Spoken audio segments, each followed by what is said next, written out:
Ladies and gentlemen of the living and the dead, my name is Ariastra, and I am your friendly neighbor, Copernicus, who fears all things horror. Happy Wednesday! Happy Wednesday. Welcome in, everyone. How we all doing? How we doing this warm, kind of pleasant, kind of unpleasant Wednesday? Hello, CGM fan. Hi, I hope that things are going really well. I hope that all of your future streams get lots of love and respect from the viewers. Thank you. Very kind of you. Give me 1 second. I left my water by the door. I'll be right back.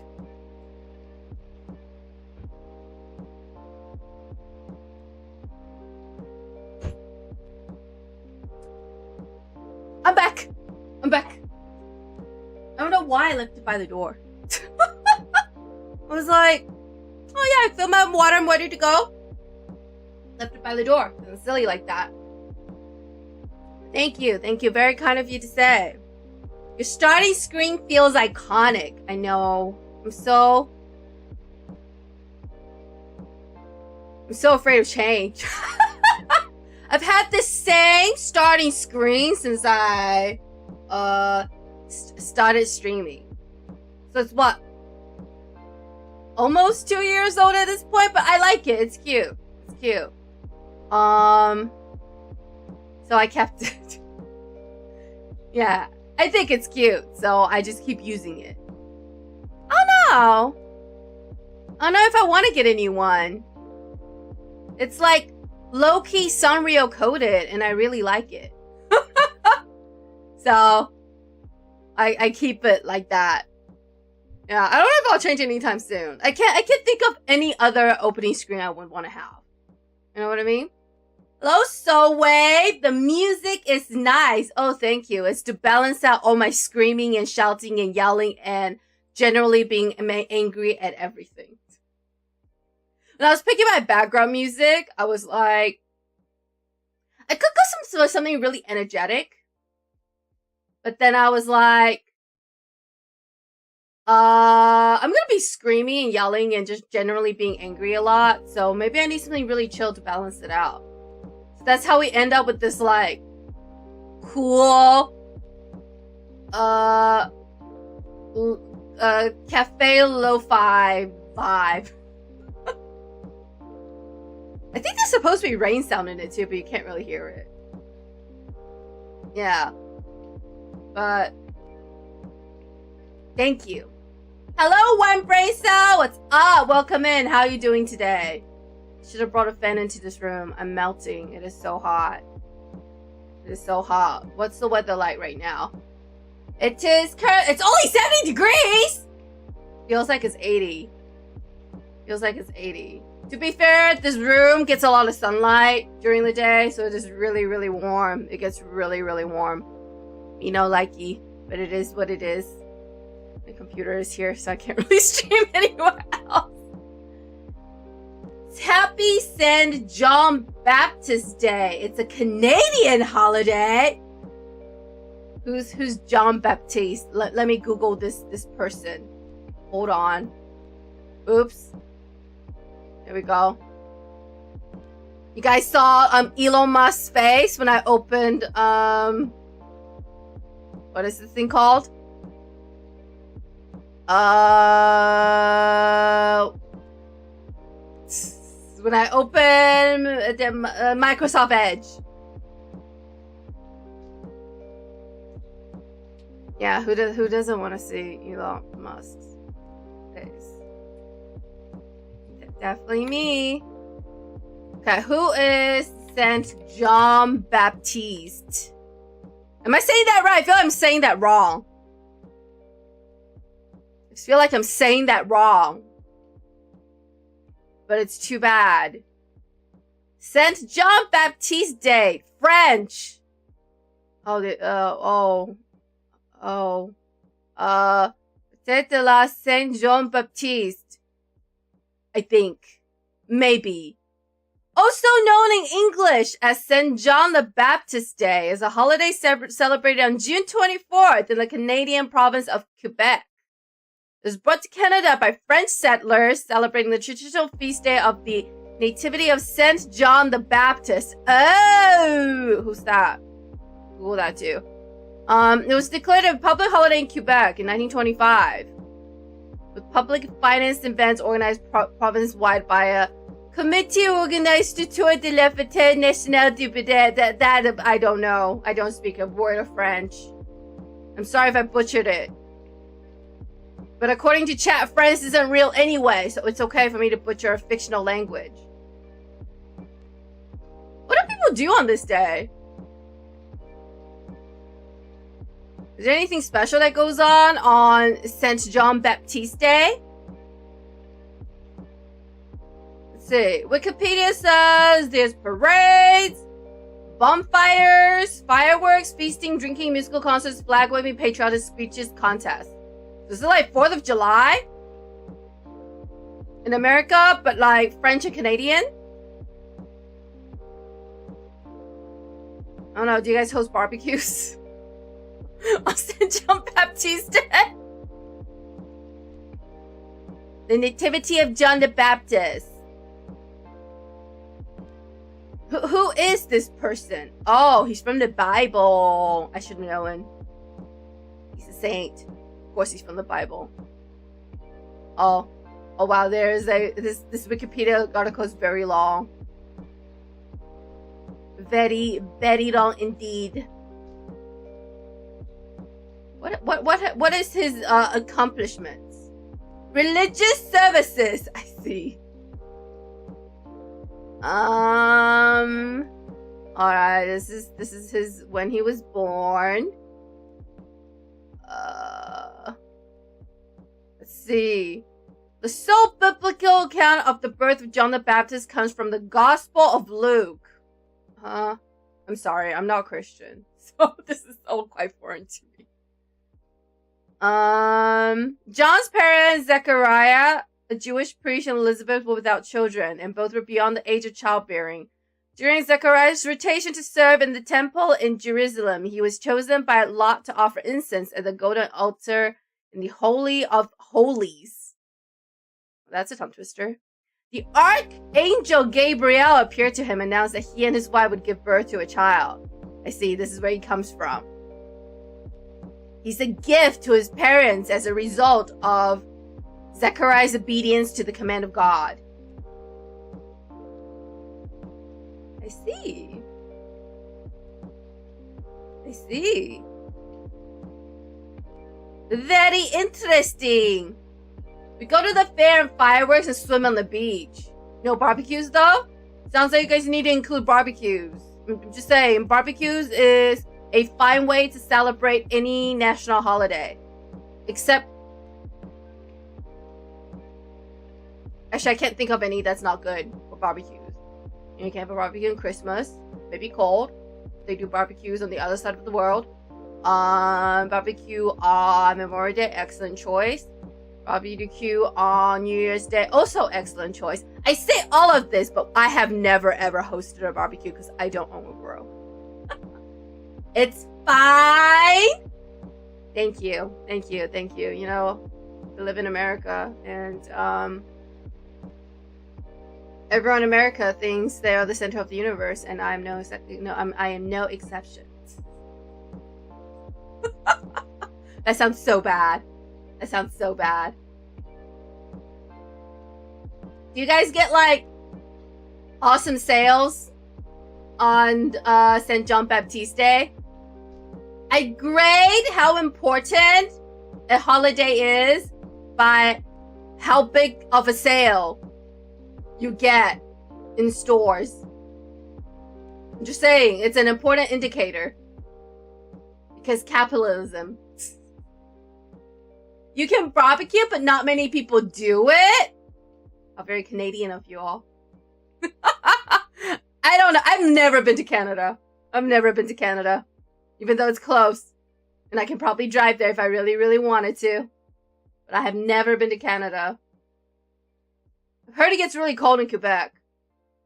But I probably don't want to go there because I don't speak a word of French. All stores are closed! Well, you can have a sale before and after the holiday. You know, but it can still be a sale. You You know what I mean? Like, a lot of stores are closed on 4th of July, but we have a sale all weekend starting from like, I don't know, from like Thursday all the way through Sunday, even though 4th of July is on Saturday. In America, we just have, some places have started a 4th of July sale today because, you know, they can. A store being closed on the holiday, you know, does not exempt them from having a sale for said holidays. Maybe that's just a capitalism thing. Maybe it's normal that the rest of the world don't do that. Actually, it's probably normal that the rest of the world don't do that. But, you know, it's different here where everyone's a corporate slave. Does Canada have Boxing Day? Or is that strictly an Australian slash a New Zealand slash British thing? It's a government holiday, so everyone is closed. But no. So wait, you're not understanding me.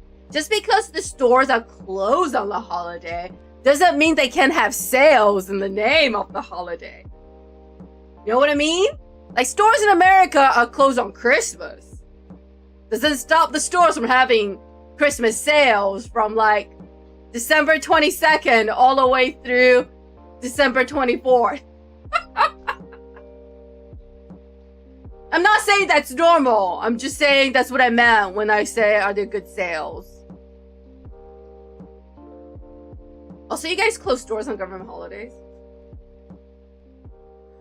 Most stores in America, because of capitalism, all retail stores are open like 365 days a year. I think the only days they are closed is like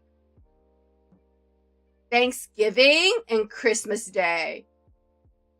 All other holiday like government holidays are open. Like 4th of July, the mall is open. Memorial Day weekend, the mall is open. Some places are even open on New Year's Day.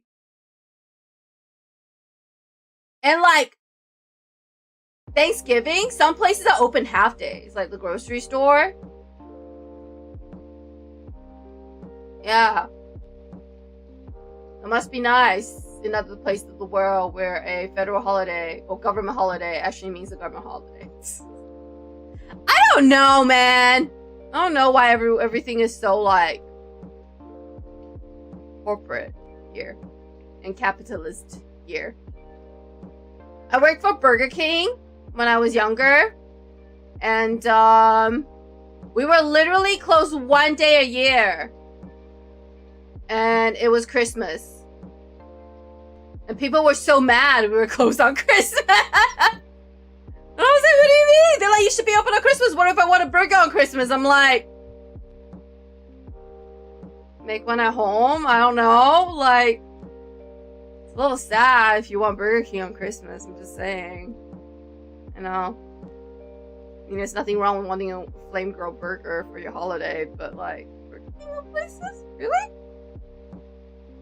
I understand if we were like In-N-Out or something, but Burger King? Really? Yeah, and our 4th of July is on July 1st. That's our Independence Day. July 1st? Why is it July 1st? Maybe I should go Google this. I've heard you guys that Thanksgiving's also like a month before ours. Like, it's not in November, it's like October or something. And honestly, I don't know. I don't know. Why is Canada's Independence Day on July 1st? Let's Google this. Canadian Independence Day marks the anniversary of the Canadian Confederation and the country's journey towards full sovereignty in 1867. Oh, when did we go independent? America. Independence Day. I don't need to specify. Oh, America declared independence in 1776. Our brothers in Canada, almost a full 100 years later.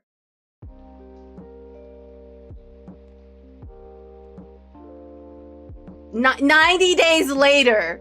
90 years later. What took you guys so long? It's alright, I understand. You want to see how we went first, you know, so that you don't make the same mistakes we did. I say that like I'm American. I just live here. Who wouldn't want a Whopper and chicken fries for a Christmas dinner? I mean, you're not wrong. But like, isn't Christmas for like roasts and steaks and barbecues if you live, you know, down under? I mean, at least you can have a Whopper any time of the year. You know, you can have chicken fries any one time of the year.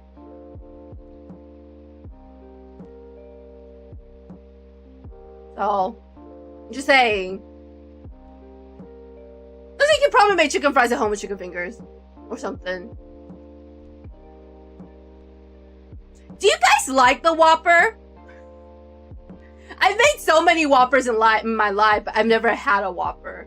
When I worked at Burger King, we would always get like a free meal with, you know, every shift or whatever if you work, you know, more than like 3 hours.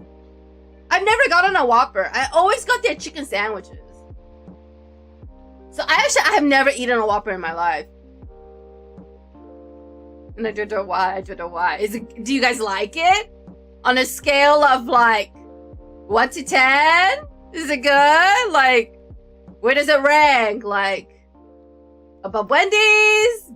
Above McDonald's? Below Wendy's? Below McDonald's? Maybe there's no Wendy's on the other side of the world. I don't know. I don't know. Do they have Wendy's in Canada? I have no idea. Yes, it's October 14th. What a weird day. The only holiday that should be allowed to exist in October is Halloween. It's so weird to me that that Thanksgiving happens before Halloween in Canada. You know what I mean? You know, the order of business should be spoopy. Kill a turkey. Welcome Santa. You know, October, November, December. The last 3 months of the year all have their own holidays. Oh, pumpkin. Kill a pumpkin in October. Kill a turkey in November.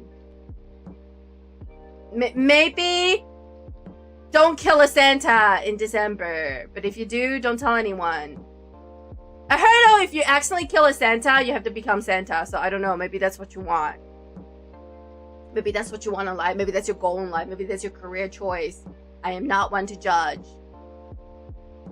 America is 250 years old this year. Only 250 years old?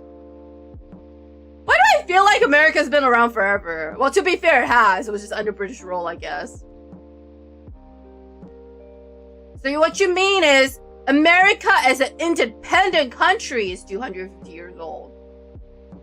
Was it called America while it was still colonized? Or was it called something else? You know how Australia is like its own country, but at one point it was colonized by the British, but they were still called Australia. And was America called America before it became independent? Or was it called like something else? Like, was it America before and then it became the United States of America? It was always... I'm just telling you guys, I just live here. I didn't go to school here. So. I don't know any of these important historical facts about this this United States nation. But to convince the British and France to let our people go, you guys didn't just, you know, trade them a river for it? It only makes sense if you know what I'm talking about. It's also really not that funny. I don't know why I laughed. Also, France isn't real, so, yeah. Someone's very offended by that comment. It's a joke, I promise.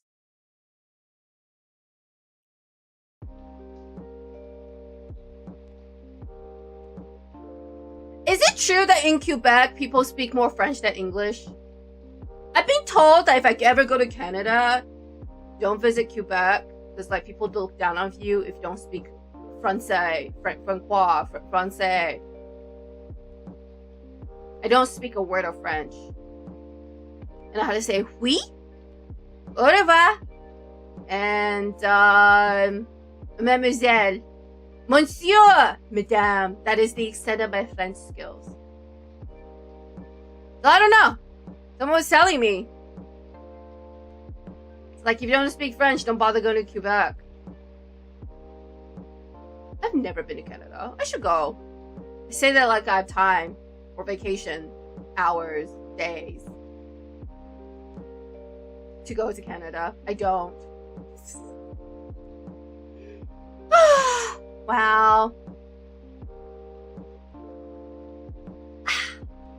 It is warm today. I hate summer. I hate summer. I loathe summer. I can't think of a world where summer is enjoyable unless summer is 70 degrees. If it's not, then I don't want it. Yes, but most people will speak English with you. Oh, thank you. Thank you. So they're not like, you know, real French people who turn their nose up on you unless you speak Francais, whatever. Sorry, I don't speak a real word of French. I should stop trying to say that. I can't even speak Espanol properly, and half the people that live here speak Espanol.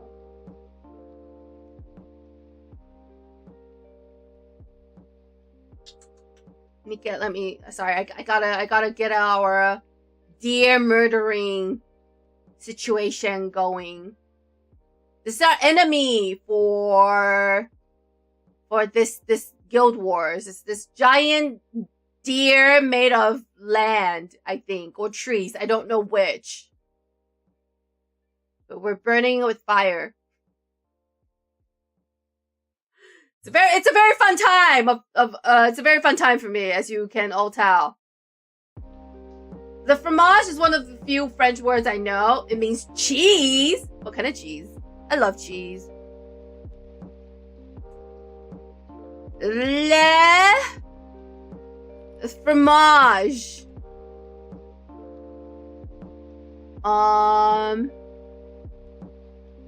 Oh, it's just cheese. It's not a specific type of cheese. It's all cheeses. All cheeses are called.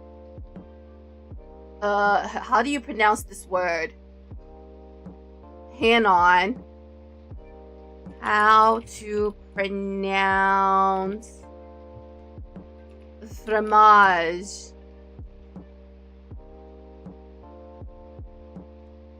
Fromage. Let's listen to someone say it, so I may be educated. Bonjour, we are looking at how to say cheese in French, not when you I'm gonna listen to this lovely person tell me how to say it in cheese. How do you go about pronouncing this word? in French. It would be simply fromage. Fromage. Fromage. Wow. Delicious Fromage. delicious Fromage. cheese, but it'd be fine Wow. for American to simply say fromage. Fromage. I sound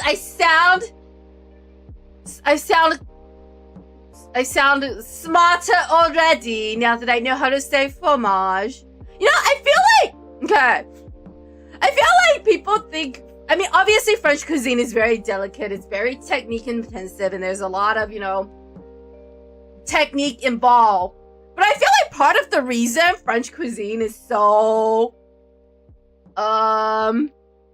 highly renowned is because it sounds fancy. You know? Like in English, you're like, may I have some cheese? Or like, this is steak. This is a burger with cheese. And it just sounds so like normal. You know, this is a cheeseburger. It's so normal. But if you say it in French, this is a fromage burger. Oh my God. So elevated. Immediately can raise the price by $20. Immediately. You know, some macaroni and cheese. Basic. Sounds like it's $5 out of a box. You can put it in a microwave. Macaroni and fromage. Oh my goodness! Sounds like a $30 fit dish at a fine dining restaurant.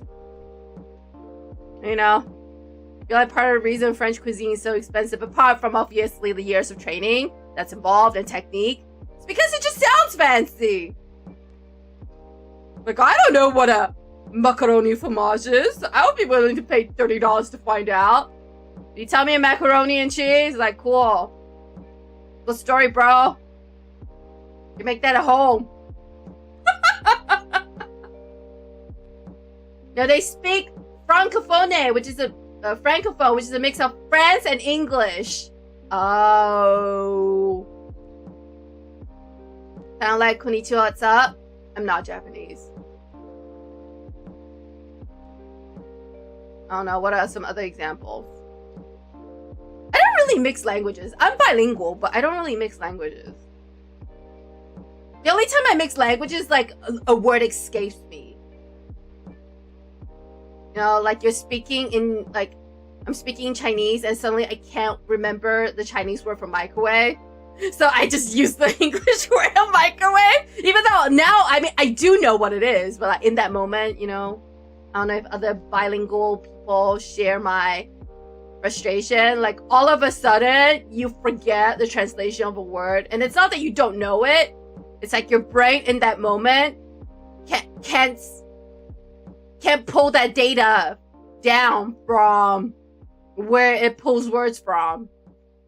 Like, I don't know, the central language vocabulary, the center of vocabulary is not working. Le mange le chat, the wolf eats the cabbage. See? It sounds so much fancier when you say it in French. Maybe it's because I don't understand French, but it sounds so like posh and fancy. You know? It's like when you ask for sparkling water, it's boring. But you ask for liqueur. What's another fancy sparkling water? Let's Google. Sparkling water brands. Oh, if you ask for a Perrier, a liqueur, it just sounds so much fancier than. Can I get a sparkling water? Can I get a Voss?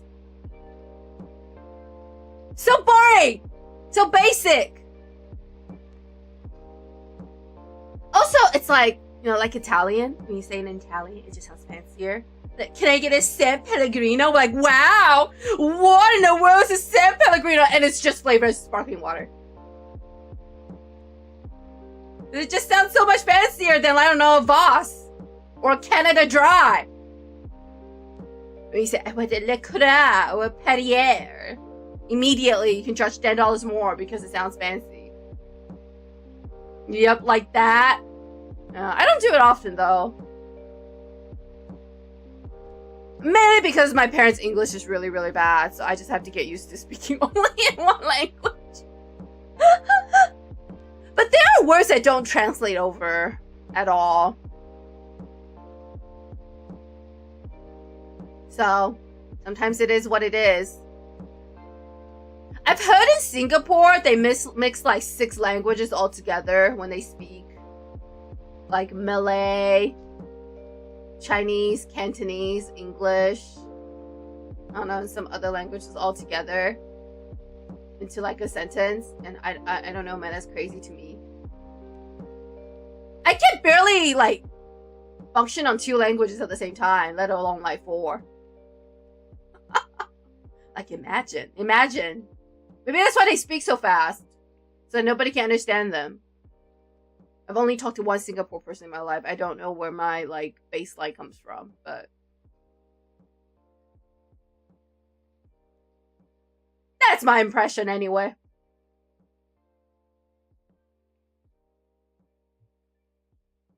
Are there Wendy's in Canada? Now I'm curious. Let's Google this. Are there Wendy's in Canada?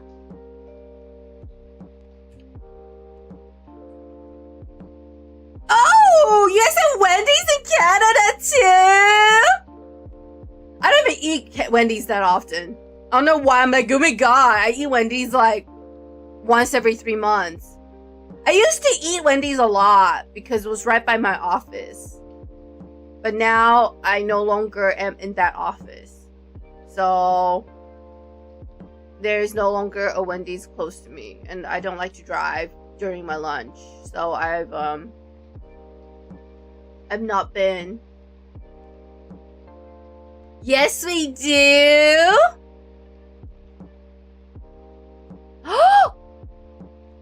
Let me check out a Canadian Wendy's menu. I want to see what's different. Canadian Wendy's menu. What's on Canada's? Let's take a look-see.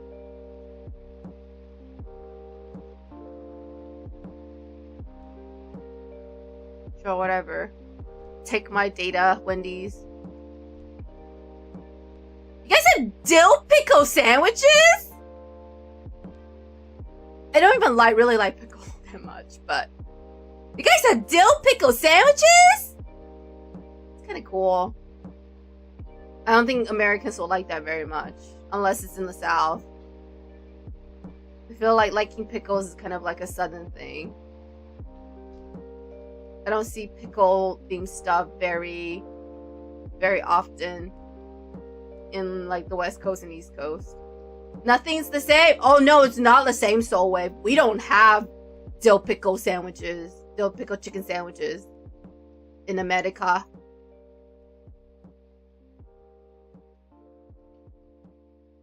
Yeah, we do not. That we do not have.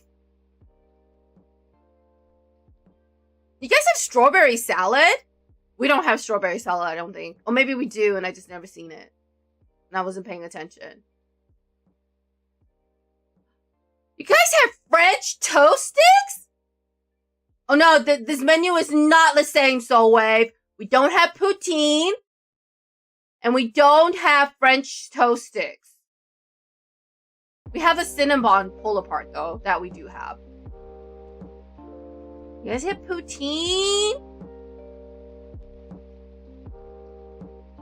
I love poutine. If only I can get poutines at Wendy's.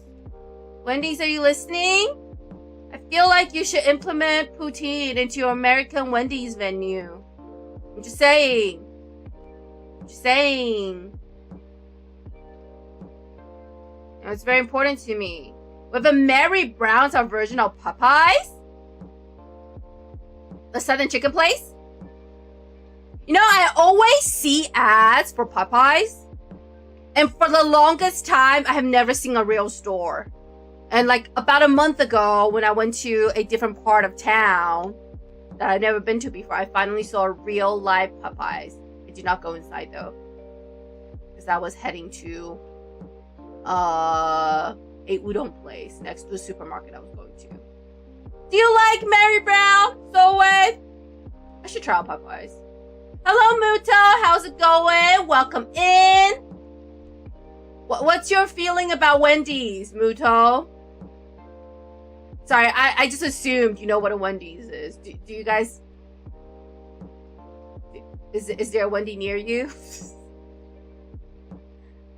I should stop assuming everyone in chat just, you know, lives in America and knows all the same fast food places that I do.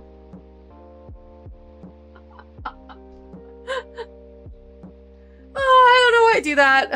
I just assume, you know, I'm the center of the universe and everything revolves around me, because that's how it should work around here. Yep, it's our main food in Quebec. I do, it's the best. Okay, let's Google this. Mary Brown. Oh. I typed in Mary Brown. The first thing that came out was Mary Brown obituary. But I don't think that's what you mean. Mary Brown chicken? I'm assuming it's chicken. Mary Brown's chicken taters. Ew. 100% Canadian owned and operated. You guys have Nashville chicken? Wow. Nashville chicken is too spicy for me.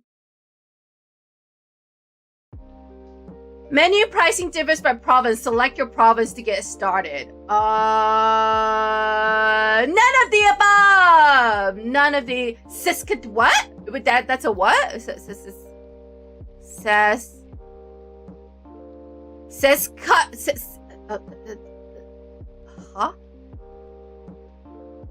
Saskatchewan is a province in Western Canada. That is not a word. Why does that sound so Russian? Or I don't know, Slavic. Maybe it's not Russian, but it's very Slavic. Saskatchewan. Ain't no way that's a real word. Ain't no way that's a real place. It's made up just like France.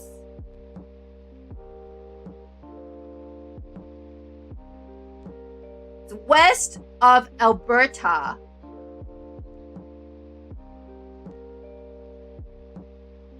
What?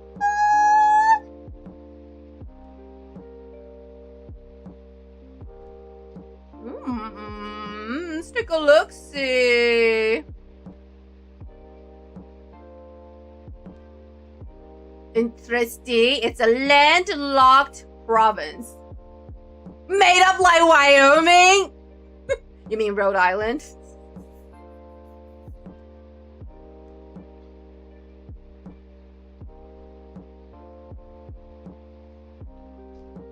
I've never been to Wyoming. To be fair, I've never been to anywhere between I've never been to any states between Arizona and New York. Saskatchewan. I'm sure I'm saying that wrong. What language is that? What language is Saskatchewan?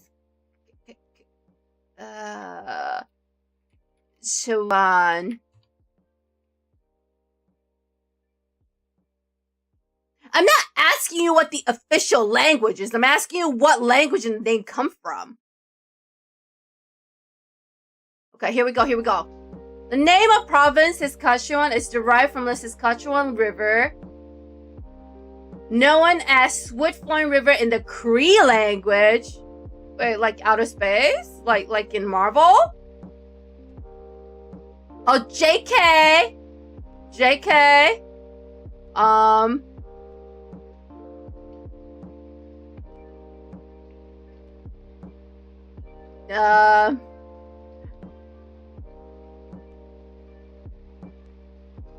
I see.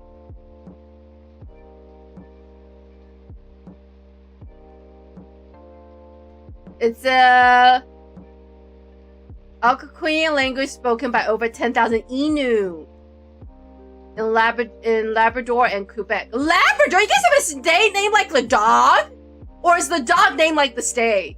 I'm learning so much about Canada today, guys.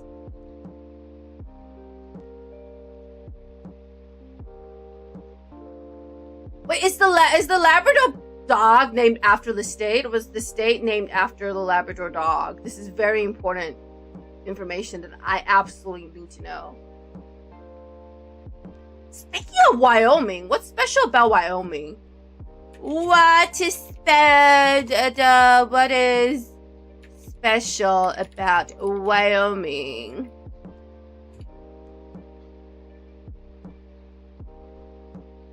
Yellowstone Park. I see. So it's known for nature. Never been to Yellowstone Park. I'm terrified of going to like giant national forests like Yellowstone Park because I'm convinced that there's a serial killer hiding in the woods waiting to kill me. Never let your kid watch Criminal Minds. They will be scarred for life. Yep, so we don't have states here. I'm sorry. It's called the province. I apologize. What's the difference between a province and a state?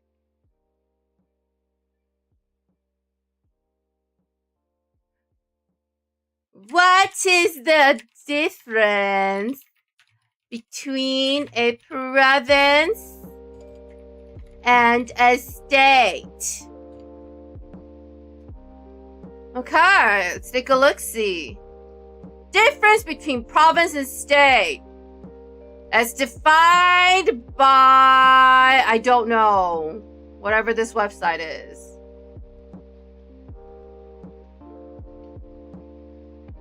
The difference between province and state lies mainly in the administrative power level, administrative power level, autonomy, and historical formation within a country. A state generally enjoys higher political autonomy and has its own constitutional legislature, whereas a province functions as an administrative division with comparatively less independence, operating under the authority of the national government. I see! I see. That makes sense. Yeah. In America, state law trumps federal law. I guess that is not the case in Canada for provinces. Okay! Okay! Learning new things every day! I speak like I've never heard of provinces before, but China has provinces, so it's not like it's new information to me. I just never considered that there was provinces and not states. I think it's because in America we just refer to them as states, even though they're provinces in Canada. But you know, it'd be like that sometimes. We're Americans, you know, we don't know anything.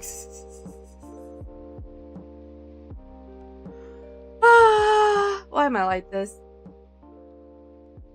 Why am I like this? Alright, anyway, I was about to look at the menu of Mary Brown's Chicken before I got completely sidetracked by a province name that I thought was not real. Big Mary Monday. Alright, let's look at Mary Brown's Chicken's menu. The signature chicken 2-piece meal. Hi, with just some fried chicken pieces.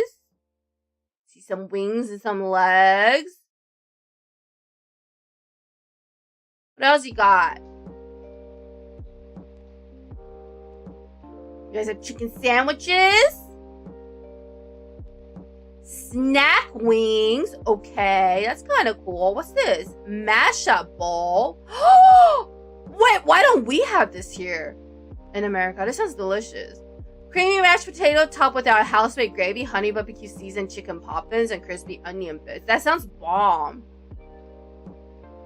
Why do we not have that here? Why can I not get... Well, maybe we can. I just don't know it exists. But, like... Mashed potato topped with gravy? And chicken tendies? Crispy onions? Sounds amazing. Oh my god, I'm hungry. Size. Basic. Taters. Everyone has taters. Wait, what? That's not what a tater is. Oh. So in Canada, taters aren't like mini hash browns. They're like thick sliced potatoes. Aren't they just fries? Like, you know, thicker fries. Oh, I need to be careful when I go to Canada. You guys don't speak the same English I do. They have poutines too. I want poutine. I think the closest place I can get poutine is like in this fancy schmancy not Indies, it's like one of those like fancy gastropub food court places. And it's far, so I've had one forever. What's on your dessert menu? That is important to me. Oh, there's nothing super exciting about the dessert menu. Pretty standard. Banana pudding. Strawberry cream cheese pie. Okay. I will say, I'm infinitely jealous that you guys get a mashup bowl. Because I would like some. There's nothing better than potato gravies with crispy stuff on top. That sounds delicious. And now I'm hungry, even though I ate an hour ago. Crazy. crazy stuff going on. Why am I always hungry on stream? Because we always talk about food on stream. Those are potato wedges? The Mary Brown websites call them taters. Or it's just that, is that a Mary Brown thing? I don't know. I haven't had potato wedges in forever. I don't really like thick cut potatoes that are fried. Like, I'm more of like a shoestring fry person. Like, if I'm gonna eat fries, they need to be like crunchy with minimum like powderiness. Potato wedges tend to be like more powderiness than crispiness. To be fair though, I prefer hash browns over fries. But if I had to get fries, shoestring fries are better than like the thick wedges / steak fries. I mean, I'll eat them. I'm not picky, but it's not the same. It's not the same. The people out there are like, potatoes, man. What's your problem? It's not the same. It's not the same. Hello, some rando. What's up? It's the Lone Wild Snipe Culinary stream. Welcome in, some rando. How's it going? What's up? I'm getting educated in Canadian geography / Canadian holidays / Canadian fast food stores. It's being very exciting. Yes, potatoes are potato wedges. Why? I'm sure there's a good reason for it, but why? Why? Anyway, I'm learning a lot.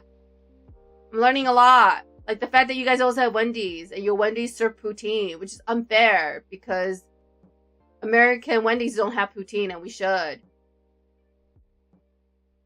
It's unacceptable to me. I'm gonna write a strongly worded letter to Wendy's that I will never send. Because quite frankly, I don't go to Wendy's enough. It's going good. I might finally get employed and that sounds fun. How exciting! What is our job of choice? I know you were doing firefighter training like this time last year. Is that what we're going with? Or are we going with another career path? We're going with another career path. I don't judge people's jobs. You know, you could be like a trash man. I'd be like, cool. It's a respectable, that's a respectable position. And, I will, however, judge Nepo babies who keep telling me they're like, oh my god, it's not because I'm parents I'm successful, it's because I work hard for my own. You know, I got this job because mommy and daddy knows people. Those are the people those are the only people I disrespect. I don't respect. Because they're tasty? Okay. Sure. Oh my god, I want fries! Why are we talking about potatoes? I love fried potatoes. Why are potato wedges called taters instead of potatoes? Alright, let's read this website called Taste Food. This doesn't seem right. That doesn't look like a real website. I'm going away. Flavory cooking looks more like my jam. Alright. Have you ever wondered why a simple potato is often affectionately referred to as a tater? The etymology behind this popular nickname for the versatile tuber is not only fascinating, but offers a glimpse into the rich history and cultural significance of the humble potato. Delving into this intriguing origin story can provide valuable insights into the evolution of language and the ways in which food items can become deeply ingrained in our everyday vernacular. This article is written by Fred Walter. I take no credit for what I'm about to read. Alright, now there's a lot of TLDRs. Okay. The term tater is believed to have originated from the word potato itself. Over time, the word potato underwent a series of colloquial transformations, eventually giving rise to beloved slang term tater. This evolution likely reflects the informal and playful nature of language, where words often undergo simplification or alteration for ease of use to add touch of familiarity. Oh, I guess it's because it's potato, but if you say it with like a certain accent, it sounds like a potato, and so it became a tater. I see! French people are weird. I'm jealous you guys get the M&M flurry? At McDonald's, the McFlurry? The McFlurry doesn't taste the same as it used to. I used to really like McFlurries. I used to get them all the time. But I don't know. They've changed. So the McFlurry used to come with like, they used to spin it with the spoon. Like the spoon attaches to the machine. They spin it with the spoon inside. They don't do that anymore. And it doesn't taste the same anymore. The texture's different. It's not as, I don't know, flurry like. I don't know. The McDonald's McFlurry has not been the same in a long time. I don't usually get the M&M McFlurry. I like the Oreo McFlurry. Because like the M&M one, the food coloring comes off the chocolate and melts into the ice cream, and it's kind of gross to me. Sometimes they have like special edition McFlurries.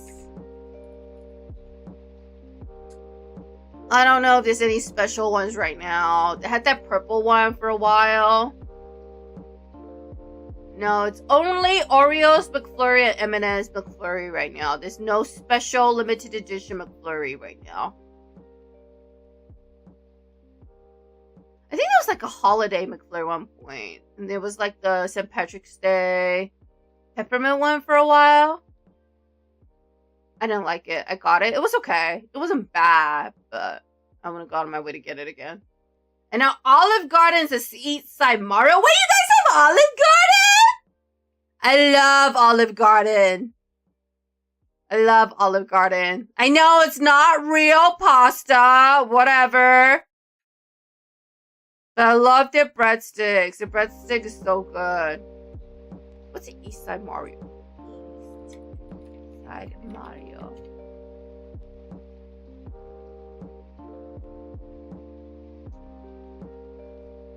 Is it all you can eat? Well, I don't really think that's like Olive Garden then. Olive Garden is only all you can eat like 2 months a year. And it's not even really an all you can eat. It's just like a never-ending pasta, but it's not quite the same as all you can eat. Alright, let's check out Eastside Mario's menu.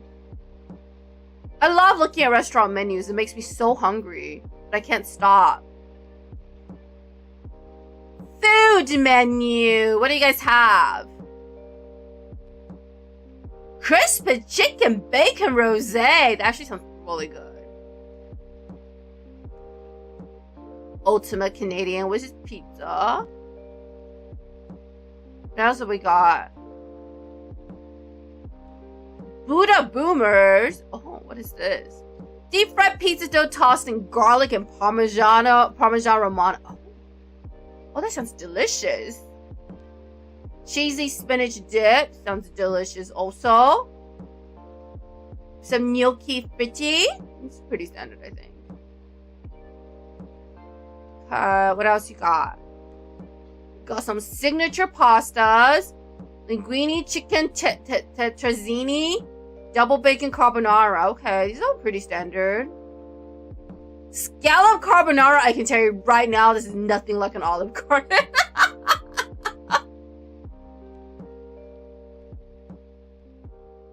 Build your own pasta. Okay. Balsamic pesto pizza. Parmigiana. No, we don't say. I'm saying our version of Olive Garden is the Eastside Mario. Eastside Mario is not... I wouldn't say it's similar to Olive Garden. It's more similar to,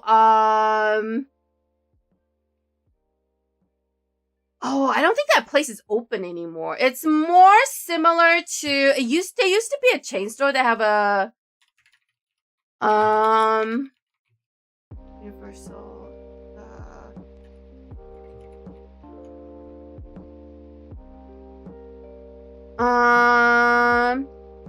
yeah, Eastside Mario is a little bit more similar to Buca di Beppo. It's a lot less like an Olive Garden. I say this in a good way because Olive Garden is kind of like it's a little bit different than Eastside Mario's, I think. They don't have as big of a variety as a menu, and they're like they're more focused on like their bread and salads and soup and whatever. Eastside Mario feels more focused on like their pasta, which feels more like Buca di Beppo to me. But I don't know. I've never eaten Eastside Mario's. That could be wrong. I'm late. What did I miss? Hello, Brona Food Time. I'm being educated in all things Canadian. Canadian holidays, Canadian geography, Canadian fast food restaurants. Now we move on to, you know, family restaurants. I'm being introduced to Eastside Mario's, which Soulwave thinks is like our Olive Garden, but I think it's a little bit more like our what's the other Italian food chain restaurant? Oh, Maggiano's. It's very similar to Maggiano.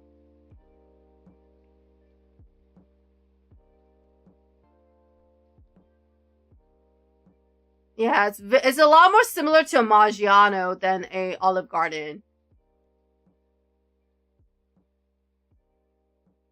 And now, I know, expert, let me call them in. And now Chili is Kelsey. I've never been to a Chili's. I don't even think is there one near me? I've only seen ads for Chili's. Oh, there is one. It's not super close to me, though. It's not super close to me.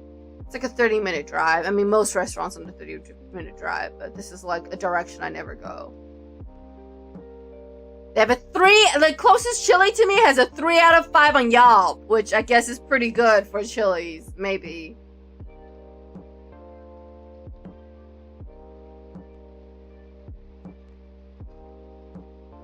I don't even know what's available at Chili's. I've only seen their ads on TV. Triple Dipper. Okay, so they got burgers. They got some pasta. Boneless wings. Fajitas. Chicken sandwich. It's pretty standard. It's a pretty standard American family restaurant.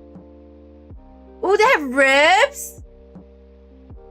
Probably not as good as Lucille's, though. Oh, Lucille's have the best ribs. Ooh, what's this? Shrimp and chicken Cajun pasta. Oh, that sounds actually really good. They have steaks. They have surf and turf. Chili's? You're talking about PvP Arena Chili's with happy hours with $2? Wait, the happy hours is $2? That's crazy. Oh, it actually looks quite good on website. Obviously, I've never been to one. You know what's funny? So I live in like, I've told you guys this before. I live in like the suburbs. Like, I live in such a suburban area. It's very close to like what's considered like farmland. I'm almost there, but I'm not quite. And the city that I work in, they're kind of elitist. Like, there are restaurants and stores that the city will not allow to be open. Like, they won't allow, like, restaurants or stores of what they could, like, of certain, like, price points. Or, like, depending on how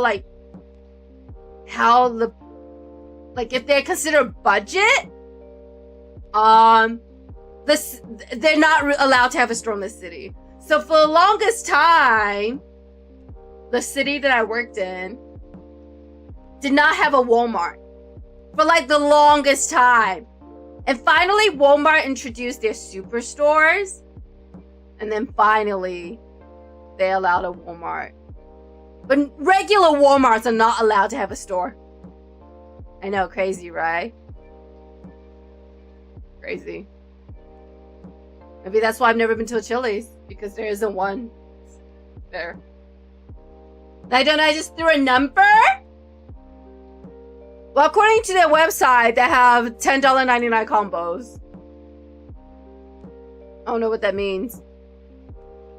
Did you see earlier today that supposedly Costco is now doing sea boil for $11.99 a pound? Like boiling crab? I don't go to sea boil places. Okay. At the risk of sounding like a spoiled bee, I despise getting my hands dirty when I eat. Like, if I have to, I will, but I hate the idea of having to, like, peel my own seafood. I know $11.99 a pound is, like, a great deal, and honestly, I like seafood. I love seafood, but, like, the idea of me having to crack open my own crab legs, me, like, peel my own prawns, just puts me off eating, you know? I want minimal friction between me and eating my food.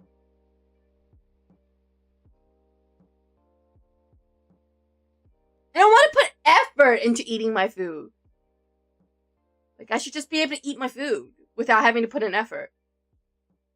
And I hate getting my hands dirty. Because my nails are kind of long, so like the sauce and whatever gets underneath them and it's so gross. And I don't know, it's just a bad experience for me. But they really say get your money up, not your funny up, hating on the hustler's grind. Well, it's because they don't want to bring down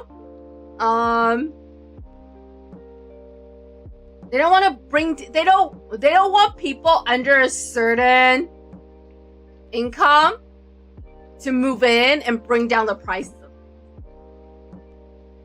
It's kind of gross, not gonna lie. I'm not a fan of this policy, but that's why. They don't want shops that are convenient to people under a certain level of income. I know, what the hell, disgusting, but that's just how it is. So, yeah, that's probably why I've never seen a Popeyes till now.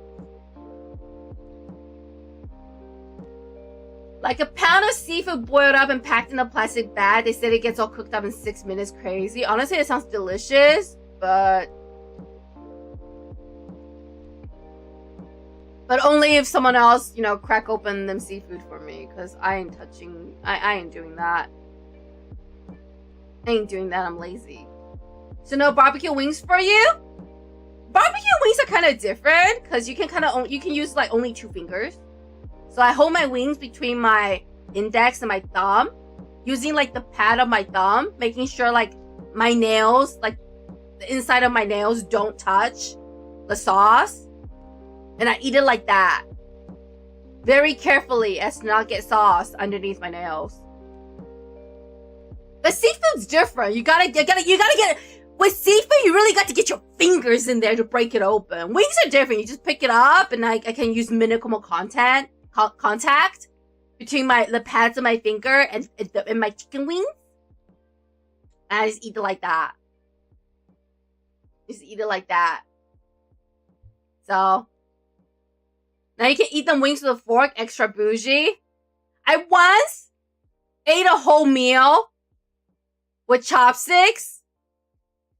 And I'm not talking about rice and like, it was like beef wraps. I would make the wraps with my chopsticks. I would like lay out the wrap and I put like the beef on it and like the scallion and the sauce and I would roll it up using my chopsticks and I'll eat it like that. I had gloves that I couldn't take off. They were taped down onto me.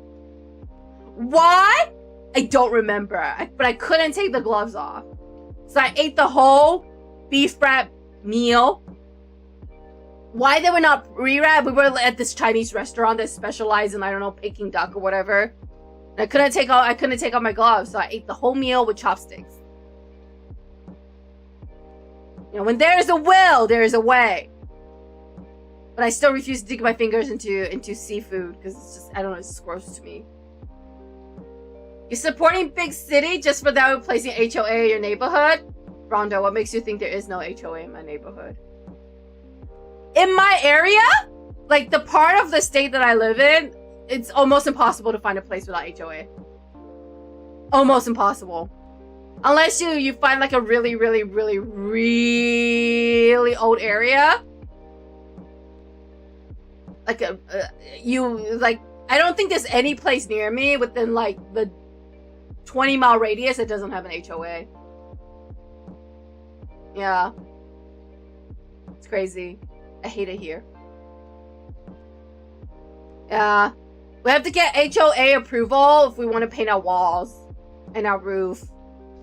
Like, the place I live in, the walls were getting kind of old. Like, the paint was coming off.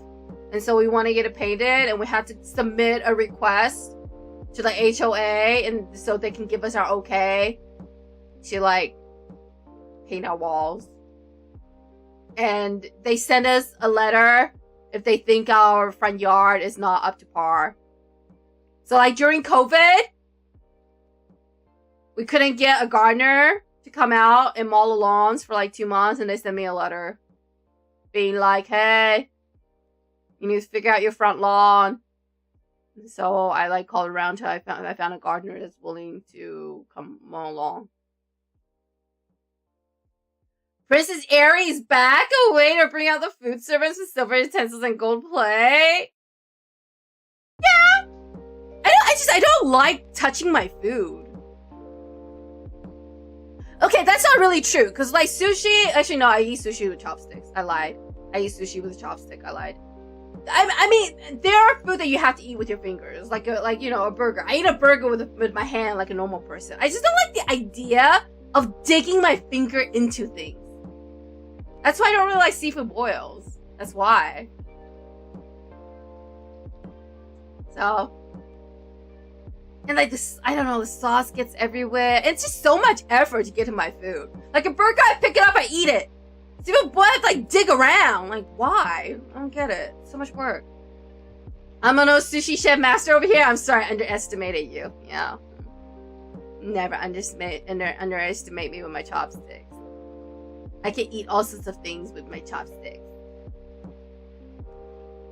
That sucks. I hate HOA and all the new neighborhoods come with them. It's terrible. Yeah, it's because the newer neighborhoods that are being built,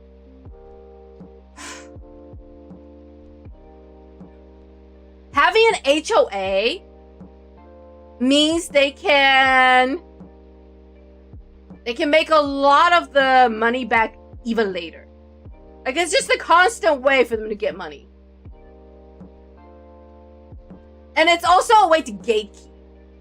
It's another way of limiting who can enter the area.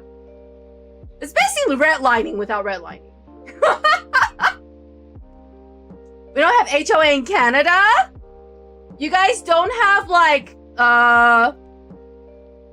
you guys don't have like neighborhoods or like communities where you have to pay like a management fee for them to like maintain the roads and the trees and stuff? Must be nice. Apparently that's what we pay HOAs for. What about glizzies? What are glizzies? Let me Google this. Glizzies. Oh, a hot dog! Well, a hot dog usually come wrapped. So I eat it with my hands, but I hold the wrap. I don't hold the actual hot dog. Usually I will wrap the hot dog in something like a napkin or like foil. And then I eat it like that. As a general rule, I don't really like to touch my food. But if I have to, I will. I love hot dogs though.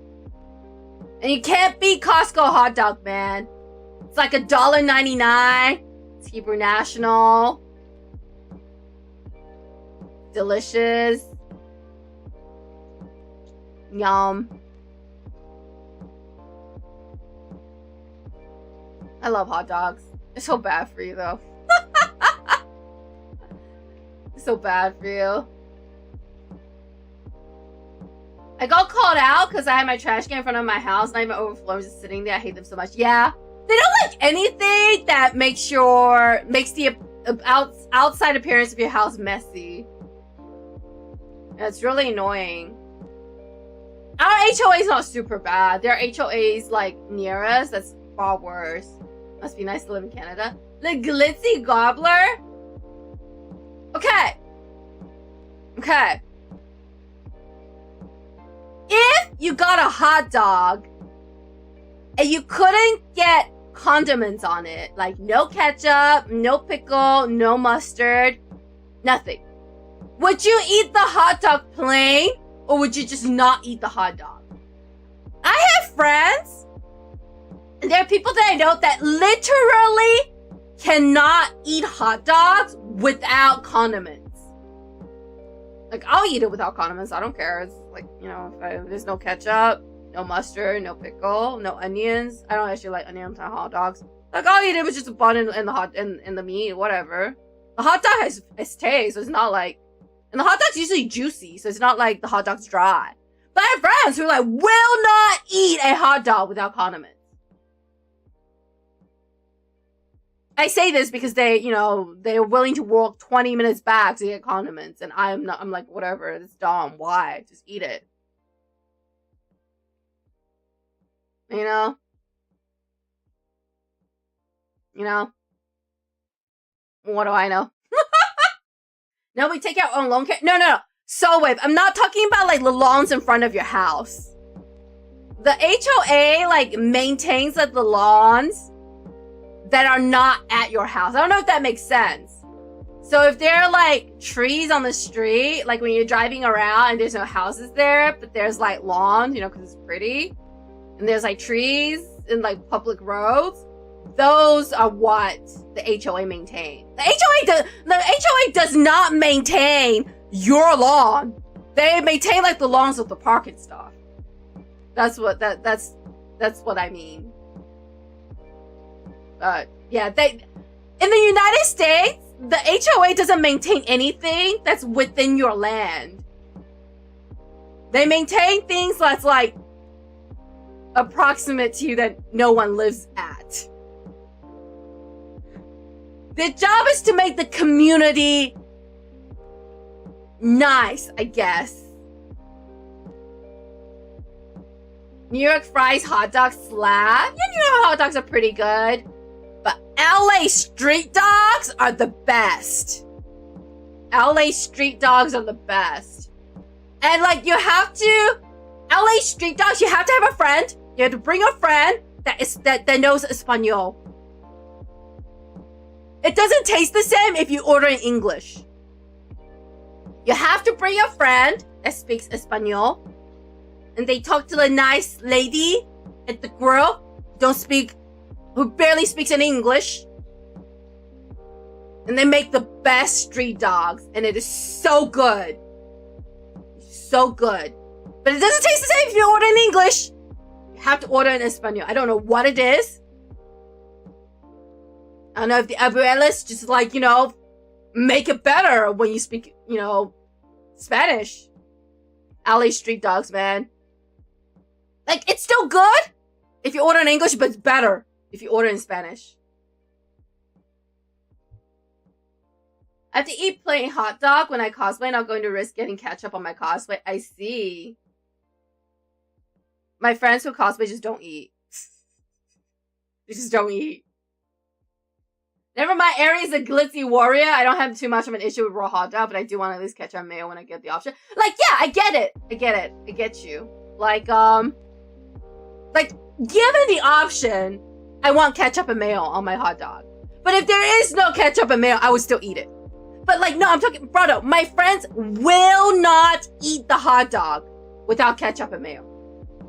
Or like, at least ketchup. They have to, at minimum, have ketchup. Like, they will not eat it. Like, they were willing to walk 20 minutes back to go get the condiments. I was like, you guys are crazy. Just eat the damn hot dog, man. They won't. They just won't. I don't understand. I don't get it. You know, to their own. Each to their own. If they want to walk 20 minutes back, be my guest. I'm gonna sit here and enjoy my hot dog and chill. Ketchup adds scare factor. Perfect blood. Actually true, though. We have to pick our own branches. So do we, Solway. So do we. So do we. The HOA only takes care of like public streets. They don't care about your house. If your branch falls, there's like branches in your driveway, you're on your own. They don't care. Which is why I'm like, what do we pay HOAs for? And they're like, it's for the pool house that I never use. It's for the park that I don't go to. I don't know. Oh, but I will say, our HOA provides doggy bags. Very important, you know, because there's a lot of dogs in that area. So there are a lot of places where you can get doggy bags to clean up after the dog. So, I don't know, maybe it is a good thing. Otherwise, there's gonna be dog poop everywhere in my area. There's so many dogs. No complaints. I love dogs. I love seeing dogs. I love playing with dogs. I love putting with dogs. But yeah, one thing our HOA does right is doggy poop bags. I got you, fam. Just put me on speaker and I'll vouch for you. Swear. Yeah. You gotta upload Espanol if you want. If you want the best LA street dog experience. I have a special butter chicken hot dog at New York Fries. Special butter chicken hot dog. But if it's chicken, it's not hot dog. I don't know what it's called, but it's not a hot dog. It's like a chicken sausage and buns, but it ain't a hot dog.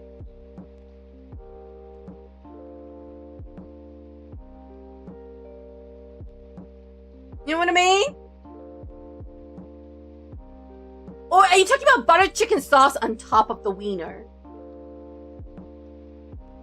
I have no idea. Maybe I should Google this. Let's Google this. Butter chicken hot dog.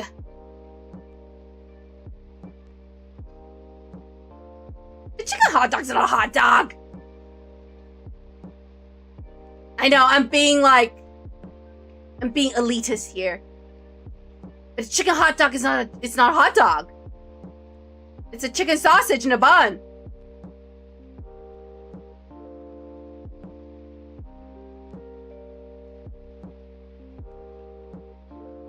HOAs won't help you with property, but they will find you if they can see it exactly. Or if they can hear it. Or if they can hear it. I've never had a complaint because I'm pretty quiet. But if they can hear it, if they can smell it, if they can see it, HOA will find you, or like they'll send you a letter and be like, we don't like that. I'm glad we don't have to pick up dog poop in the country. There's too many dogs in our area. So picking up poop is a must. There's so many cute dogs in my area though. They're like a golden retriever that really wants to be friends with me. There's at least 3 huskies, a few terriers, etc, etc, etc, etc. I love dogs. It's a hot dog with butter chicken sauce. Okay, Hannah. Butter chicken sauce hot dog. Okay. This I can get on board with.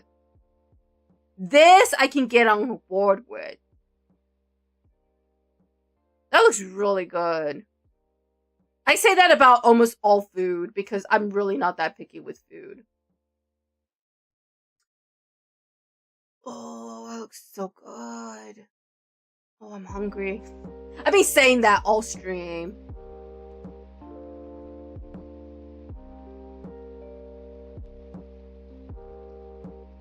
Oh, it sounds so good. Speaking of hot dog, I used to live in Sheepland, and we didn't really eat hot dog. It would be like, I forgot what it's called. Hang on, let me Google this real quick.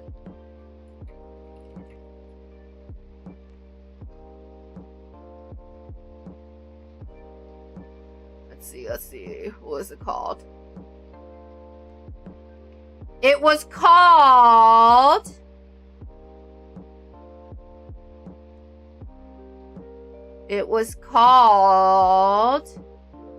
a sausage sizzle. And it would be a grilled sausage, which is pretty much the hot dog meat, but it's served on a slice of bread, like a white bread.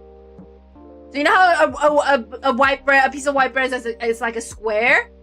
You would put the grilled sausage diagonally on it, and there would be like grilled onions and like ketchup on it, and sometimes mustard, and you squeeze it kind of like on the sides. And yeah, so I never really had hot dogs in a bun until I moved to America. Because when I lived in Sheepland, we would have sausage sizzles instead. The nice thing about a sausage sizzle is you get more meat to bread ratio. There's more meat in a sausage sizzle than there is in a hot dog. Because in a hot dog, it's like half bun, half meat. In a sausage sizzle, it's more like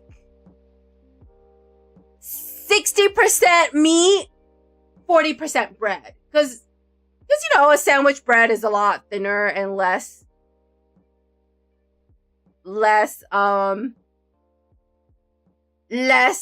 dough than a hot dog bun. But I will say there's something very, very satisfying about biting into a hot dog bun with a hot dog in it. Like it's a lot more like filling. No.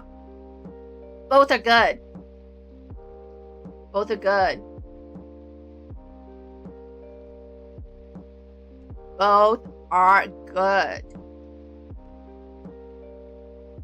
Just like I have a special pizza too with chicken, pineapple, ham bits, and banana peppers with barbecue sauce, the pizza sauce I call it sweet chicken heat.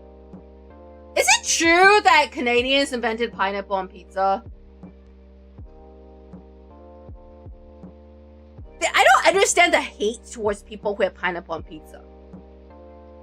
People are like, you can't put fruit on pizza, and I'm like, then what the hell's a tomato? You put tomato on pizza? Tomatoes are fruit. So if fruit doesn't belong on pizza, then what do you say about tomatoes? And they're like, no, tomatoes are vegetable. I'm like, you dumb. Go back to school. Tomatoes a vegetable. What the hell? Yes, indeed. Yeah, I mean, it's not like I would go to a pizza place and you know, I wouldn't go out of my way to get a pineapple, ham, Canadian pizza. But like, if there is pineapple pizza, I'll eat it. Cool. Whatever. It's fruit and meat on bread. On dough. Who cares? Yeah. Tomatoes are vegetable. Yeah, maybe another timeline, but not here. Yes, indeed. Wait, let me take a look at this. Did a Canadian invent... Actually, you know what? Who invented Hawaiian pizza?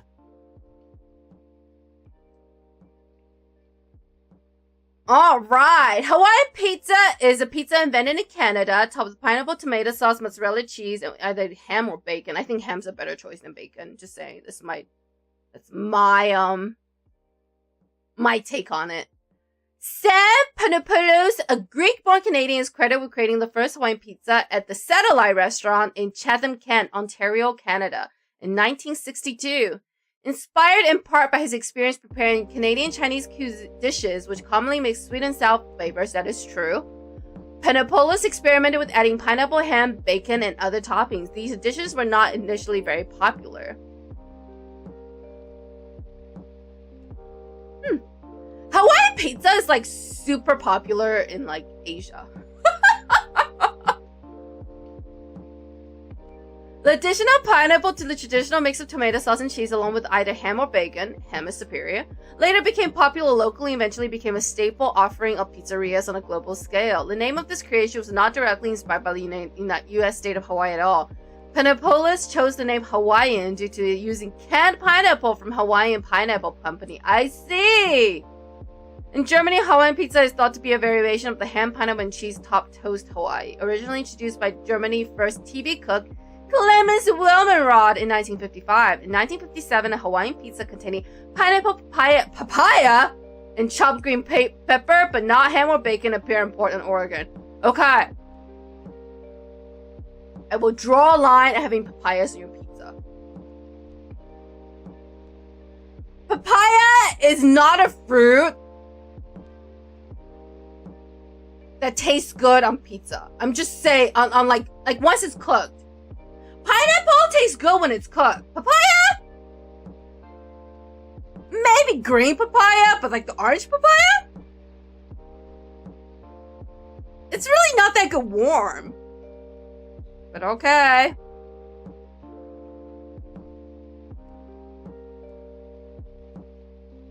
Okay. In 2014, Time listed Hawaiian pizzas first on its list of 13 most influential pizzas of all time. Opinions towards Hawaiian pizza are generally divisive and polarizing. Although many people enjoy the taste, others vehemently dislike it, possibly due to the sweetness of pineapple paired with salty pizza ingredients. Yeah, people with no taste and no class. Shh. Apparently, pineapple is not the most disliked topping on pizza. It is anchovies and eggplant. Well, I think eggplant is okay. I don't know about anchovies. I've never had anchovies on pizza, so I wouldn't know.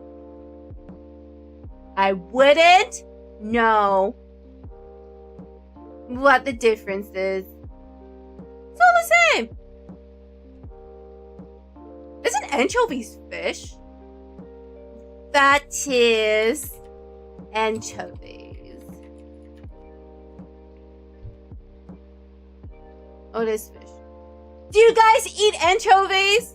I've probably eaten them and just not known. I'm not super picky with food, so I've probably eaten anchovies without knowing that I ate them. I know some people don't like anchovies. I don't know if I would want like just pieces of fish on my pizza. Like I think shrimp and calamari on pizza is okay. But I don't know about having like fish on my pizza. I feel like the texture will be kind of weird. Yeah, very tiny. It's tiny fish. Yeah, they're quite small.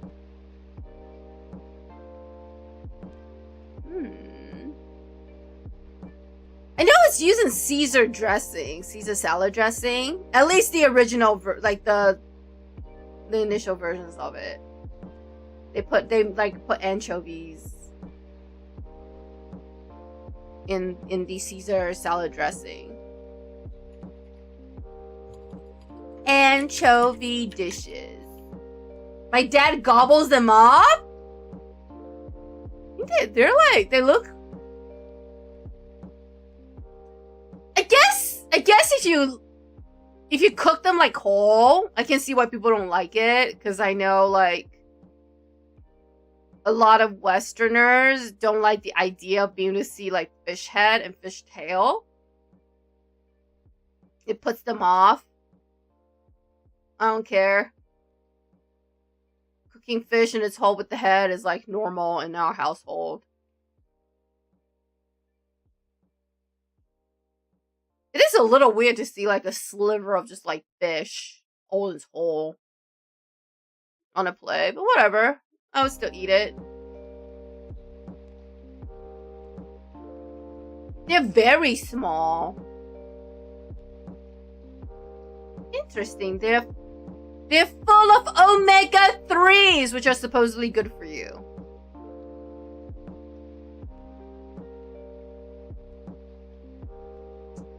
Let's see. Anchovy elixir? What was that? That sounds odd. Have I ever had anchovy? Let's see. I don't think I have. I've probably had it in like dressing and not knowing. They're so tiny. Very, very tiny. I've probably eaten them just not knowing they were anchovies. Midnight pasta with garlic, anchovy capers, and red pepper. Where's the anchovy in the picture? I don't see any anchovies. Oh, they're chopped up.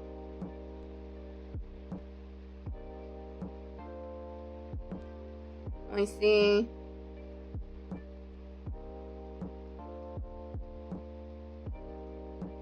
Remember to rinse and chop them before use. It's used in kimchi? I thought kimchi's just like fermented cabbage with like spicy stuff. Sorry, chili flakes. I can't eat kimchi, it's too spicy for me. I'm baby. I eat like hot Cheetos and I'm already like I'm dying, but I can't stop eating them because I love hot Cheetos. They're so good. But then I'm in pain while eating them. My mom makes kimchi though. We're not Korean, but my mom makes kimchi because she says they're good for you. And she'll try to like sneak a bit in. She'll like slice it up real thin. So I will eat it so that I don't feel it's as spicy. Yeah. I did not know. I love learning about food though. Like, short of, like, bugs, I will eat most food. Like, frogs, sure, I'll give it a try. Rabbits, sure, I'll eat it. I draw a line at things that are still alive and bugs. Like, I know for a while there was a trend to eat, like, live squid or, like, live mini octopus. I can't do that. If the thing is moving, I don't want it. Like, I can't put it in my mouth. Yeah, and bugs, I don't know, I just can't do it. I just cannot do bugs. I know, theoretically, it's just protein or whatever, or calcium or whatever. And it's cooked and it's dead. I can't. That is a line I cannot cross. Especially like cooked spider. Ugh. Spiders that I carry. It's disgusting. Have you ever ate cactus or anything with cactus? No, but I wouldn't be opposed to it. Provided that, you know, that it tastes good and the spikes are removed. But I'll eat cactus. I mean, okay, that depends. Does cactus get like slimy? Like what is cactus like? Because I don't like okra. I'll eat it, but I don't like it. I don't like the mucousy texture that okra has inside. Like, I'll eat it because, you know, whatever, I'm an adult. But so what is cactus is bomb when made right. So what is like the texture of cactus?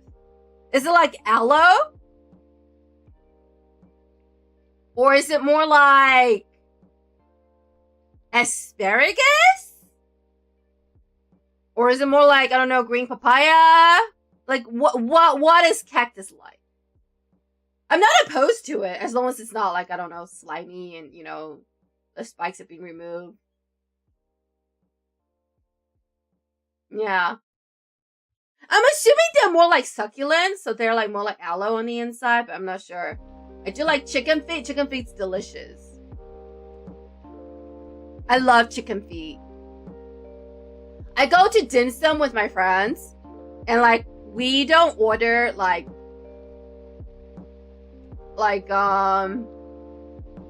the bows. Because believe it or not, traditionally at dim sum, you don't get those things. Like bows are things you get at the corner store when you're running late somewhere. It's not really something you would order at dim sum. But we always get chicken feet. And we always end up getting like 2 or 3 orders of chicken feet. It's so good, you know? So yummy. I love chicken. I know some people think it's disgusting, but whatever. Oh. You know, we eat like, there's a dish that is really famous in, I don't know if in China, but in Taiwan it's definitely popular. It's like pig's feet. It's like a noodly dish. It's like a braised pig's hooves. You eat it with like the noodles, the rice noodles.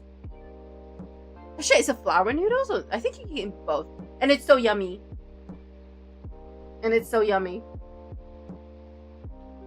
It's like chicken feet, but better, because you know it's big, and there's more like, it's more of that. There's more of that chewy gelatin goodness. It's so yummy. I get pork bows and dim sum. Yeah, I know a lot of people do, but like, my friends are from Hong Kong, and I'm also kind of sort of versed in Hong Kong food culture, and bows is just not something you get at dim sum. So we don't get it. But it's, I mean, I'm not saying the food is bad, but it's like, bows is more like a breakfast food that you take on the go with you. Dim sum is more like a sit down. It's dim sum is like the equivalent of afternoon tea. But it's like, you eat it at brunch. I don't know if that makes sense. I don't know if that makes sense. Sneeze, Airy. Hello, what's going on? What's going on? Welcome in, Kusing. We're discussing food. And, I don't know, geography, mostly food. And chat brought up cactus, but they won't describe to me what cooked cactus is like, so I'm gonna have to Google it myself. One brain cell and Bruno came in like, yeah, cactus is bomb. Have you ever tried cactus? But then when I asked, like, what's cactus? They decided to let me figure it out on my own. So I'm going to use Google. Actually, I'm on Microsoft Edge, because if I try to open Chrome, it might destroy my stream. What is cooked cactus like?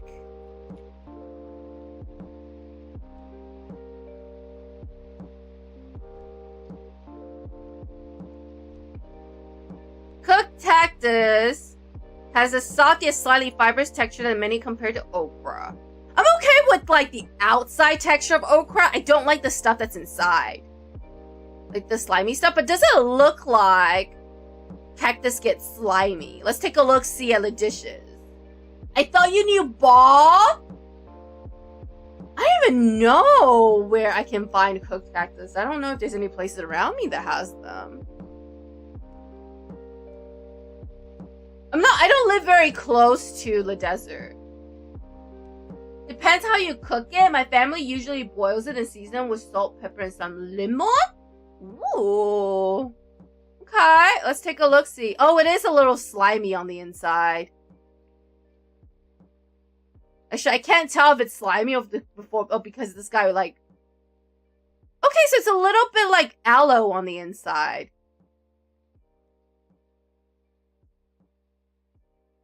Okay. I'll try anything once. I'm not super picky with food, and like, so I don't see myself like if someone's like, "Hey, you want to go get some cactus?" I'm like, "Sure." Can grill it as well. Okay. Cooked. Grilled cactus. Grilled cactus. Grilled cactus tacos. Oh, I see what they mean by it's similar to... I see what they mean by it's similar to okra. I can see the similarity once it's cooked. Mexican grocery store usually carry it's already dethorned as well. I see. I love Mexican food.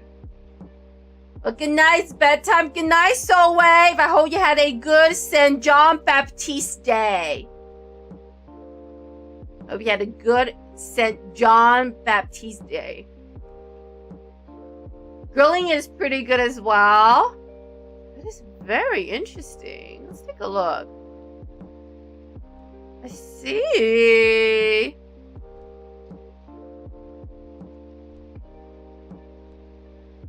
I never had Mexican food. Okay, that's not true. I've had Mexican food before I moved here to America. But Mexican food in other places of the world are not really like real Mexican food. I don't even think we have real Mexican food. It's more like a slightly Americanized version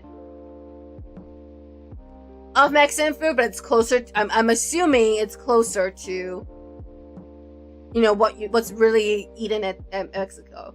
But like, so like we'll get tacos in like Asia.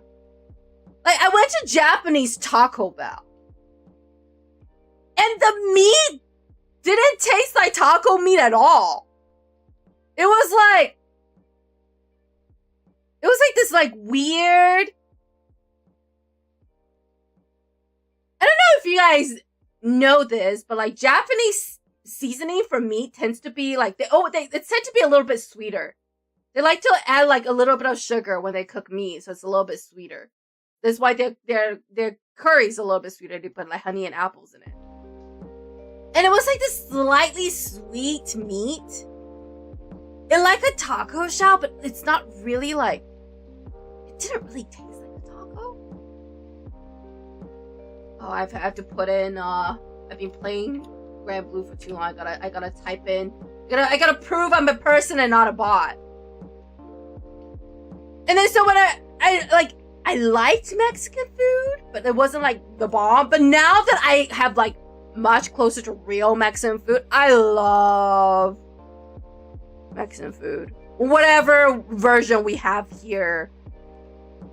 It's so good. Love taquitos.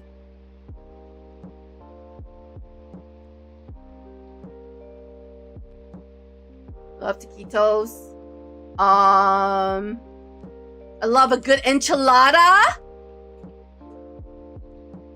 You know, especially when they really go in, really go ham with like the cheese and the sauce. Oh, it's so good.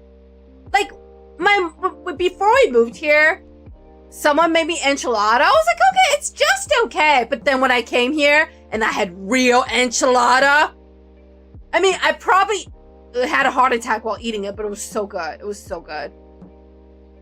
And there's a place near me that makes like the best chicken tortilla soup. And I don't know how I've lived my entire life without eating it, but it's so yummy. And then, you know, put a little bit of lemon on it. And then with the avocado. So yum. Depends on where in the US. I live in a place where Mexicans are the majority, bought Mexican food for miles. I live fairly close to Mexico. Not like close. Like I can't just like, you know, jump over the fence and get to Mexico. But I'm fairly close in comparison to the rest of the country. And so, Spanish is probably the second most spoken language where I live. And so we do have, I don't know. I've never been to Mexico and had like real Mexican food, so I can't speak for the authenticity of the food we have. But whatever we have, it's bomb. It's bomb AF. It's so good. And like 1 year, actually not 1 year. This happened like every year when I work at one of the old places I work at. I had a coworker who was Mexican, and I think it's like close to the holidays. His mom would like go get masa from like the local market, and he would bring in like the best tamales I've ever had in my life. Like, I love Chinese tamales. I'm not saying like you can compare the two of them, but Mexican tamales are really good when done right. Oh no, I've had Mexican tamales at other places, but oh man, none are as good as the one that my coworker would bring in. I'm sure his mom used like, I don't know, 20 pounds of lard or something. It was so like, it was so good. It was so good. It was so good. Learn how to make tamales with pork in a red chili sauce wrapped in masa dough. Follow the simple step-by-step instruction tips from this Mexican food blog. Well, I don't want to make it. I just want to eat it. I'm sure we can get masa near us.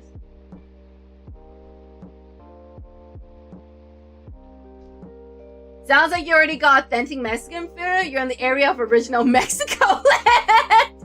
You need to try Pola Diablo if you haven't already. Goated food. Let's see.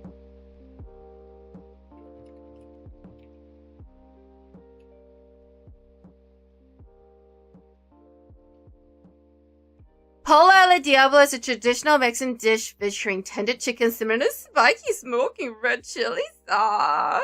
Oh, this looks so good. I love, like, meat with sauce on it. I don't know if that makes sense. Like, you know, curry, stews, this. I love meat covered in sauce, smothered in sauce. It's just so much better than just meat. I like turkey with gravy. Oh, this looks so good. So bomb. I have to look for a place that has it. I'm sure there's probably a place near us to have it. But okay, how spicy is it? I'm baby. I think hot Cheetos are spicy. And like my friend, I have a friend who's Mexican, and she's like, even if it's spicy, you would never see on my face. I'll be sweating, and my face will be red, but I'll still tell you that it's not spicy. And then there's me like, going, oh my god, I'm gonna die from hot Cheetos. You're trying to learn to make food, you can't trust internet recipes. You gotta go straight to the sauce. To the source. Find an abuela ever teach you, there'll be no measure and you will be lost. Not gonna lie, I'm not that great of a cook. I'm not that great of a cook. I'm not a fan of cooking. Like, I'll do it if I have to, but I prefer to be fed. I'm not like I'm kind of lazy. Okay. Think I may have found a place near me. It says Pola la Diabla, the devil's chicken, I'm assuming.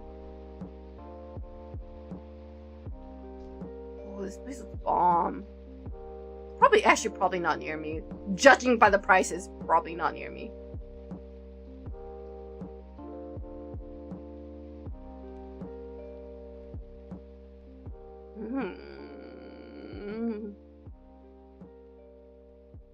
Oh, chimichangas. I love chimichangas.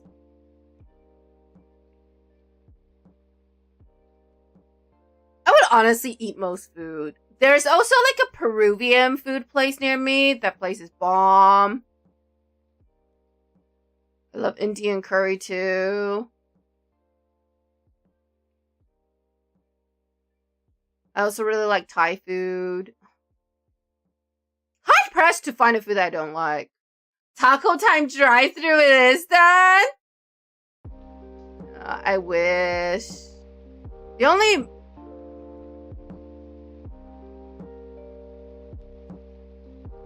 I think probably the closest Mexican place to me is like Del Taco, and it's not even real Mexican food.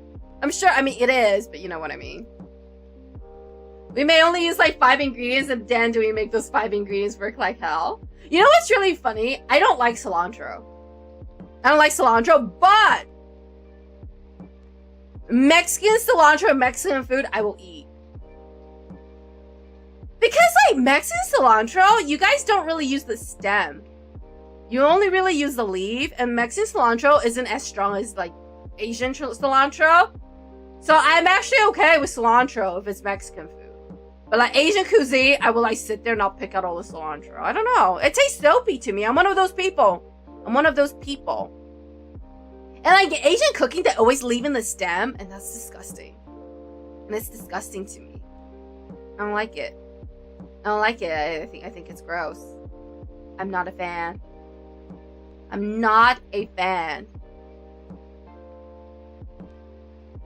Ooh, oh my god, I'm so hungry.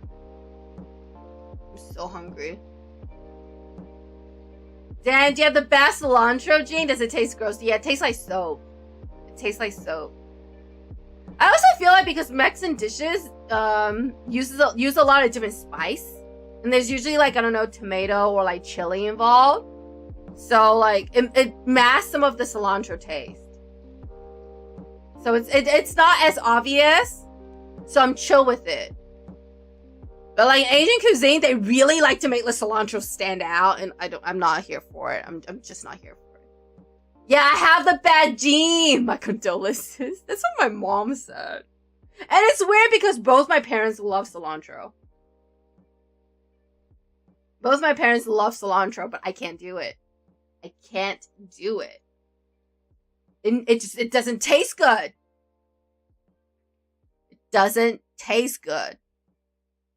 And I'm not a fan of the crunchy stem in my food. No bueno.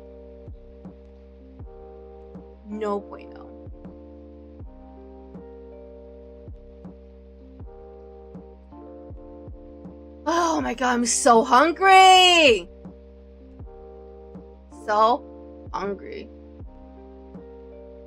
One summer, I became addicted to salsa. And chips. And then I don't know, maybe I ate too much salsa and chips and I got it out of my system, but I love salsa and chips for like a hot minute. I'm like, okay, I'm gonna get a snack, I'm gonna get a salsa and chip. That's probably so much sodium. I was probably like exceeding my sodium by like 1,000 grams a day. Luckily I stopped, but every once in a while I'm like, oh, it's good. Salsa and chips. So yummy.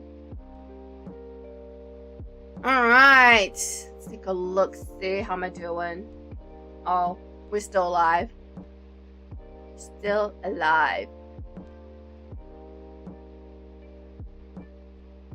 So that's cool. We're still alive. I'm winning. That's all that matters.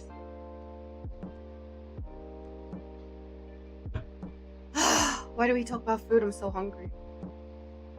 It's like 9 p.m. I already had dinner and now I'm hungry because we're like talking about all this delicious, yummy food. And this all started because Solway was like, Happy St. John Baptiste Day. So I was like, what? And then that led to me looking up Canadian holidays, which led to Canadian geography, which led to Canadian fast food, which then just led to food. Period. Don't know how we got here. It's not that I don't like it here. I'm just very hungry now. I don't even know if I have food. Do I have food left? I'm not sure. not sure. Not sure. How we doing? We had this for a while. We had this for like a solid 2 hours now.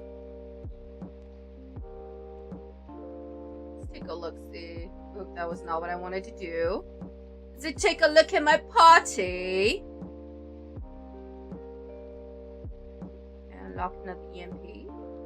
I sure can. Unlock another one. I sure can. Alright, let's take a look at our score. We're losing, but that's okay. That's not really important. Ooh, I'm at 1.1 billion. Picking up my loot like a boss. Alright. Gotta keep grinding. There's no skin! I'm just grinding for the love of the game. Ooh, I haven't done my contribution today yet. Let's do that right now while I still remember. Contribute. I got my 4 million free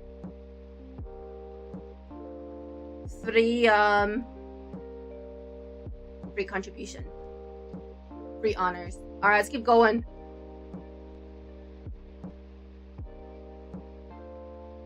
Beating up a deer like a boss. I got you. Just look at British cuisine. Take your appetite away. Trust in the beans on toast. Okay, I'm okay with beans on toast. Believe it or not. Because I used to live in sheepland. So a lot of our cuisine was influenced by British cuisine. So beans on toast or spaghetti on toast was actually a common breakfast item. Especially if we were at like camp and stuff. Or at school. So beans on toast I'm okay with. But blood pudding? One brace out. Blood pudding. Instant classes stop being hungry. I don't know if I can do blood pudding, man. Which is really, really funny because there's a similar dish in Asian culture that's also kind of like blood pudding. But like, it looks much less disgusting. It looks much less disgusting. Because I feel like British blood pudding is more blood than anything else. And it just looks kind of gross.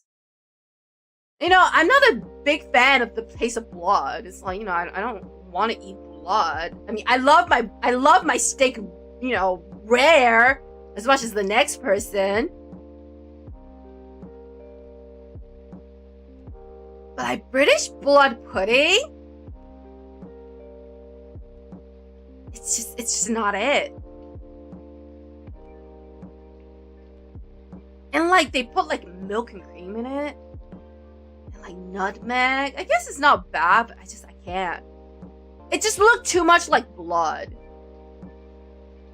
And it has that weird like red color, which makes me even more off-putting. Like, we have a similar dish in China. I guess like most, not just China, a lot of like Southeastern country has it too. It's like sticky rice with like the blood mixed together, and it has like the texture of mochi, but the color it's like black, and it doesn't quite look like blood. And there's more spices involved. And we eat it with like peanut butter and like sweet and sour sauce. But like British blood pudding literally looks like blood. Like just blood. Like you put gelatin and blood. And especially since they make it into a sausage. And it low-key looks like poop. And I just can't do it. You can't do it. Someone made blood pudding pancake? Why? Why would you desecrate pancake and make a blood pudding pancake? That sounds disgusting. I don't know about British blood pudding. You talking witchcraft right now? All you need is tortilla rolls and frioles. You're set for life.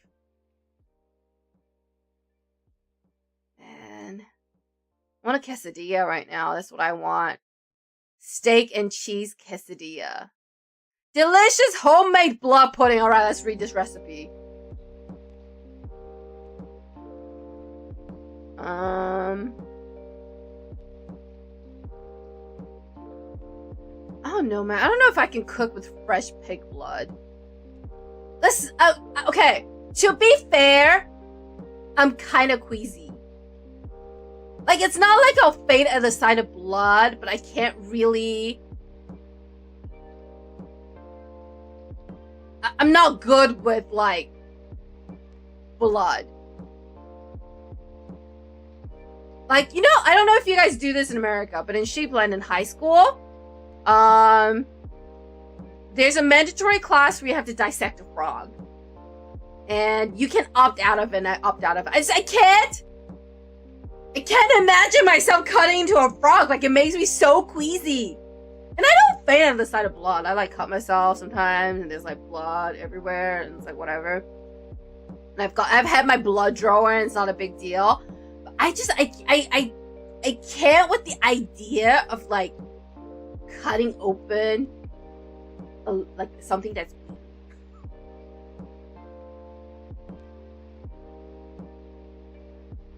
I can't do it.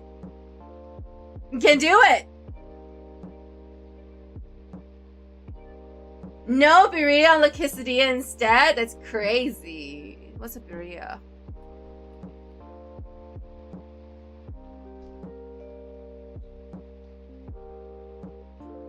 Huh? What is this?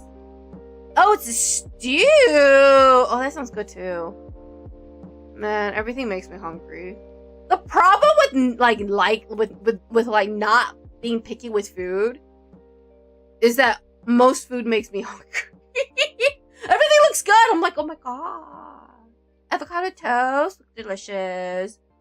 French toast look delicious. Garlic bread looks delicious. Almost everything looks this delicious to me. Quesadilla, now I'm hungry. Ooh. Ooh. Ooh. Oh, this looks so good.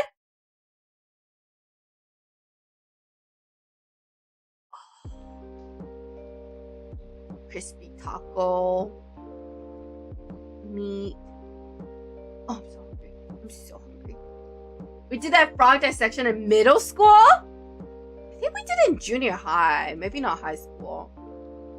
Okay, well, to be fair, in Sheepland, there's no junior high. High school is like from when you're 13 to 17. So, from the 13 to 17, 18? So you do 5 years of high school.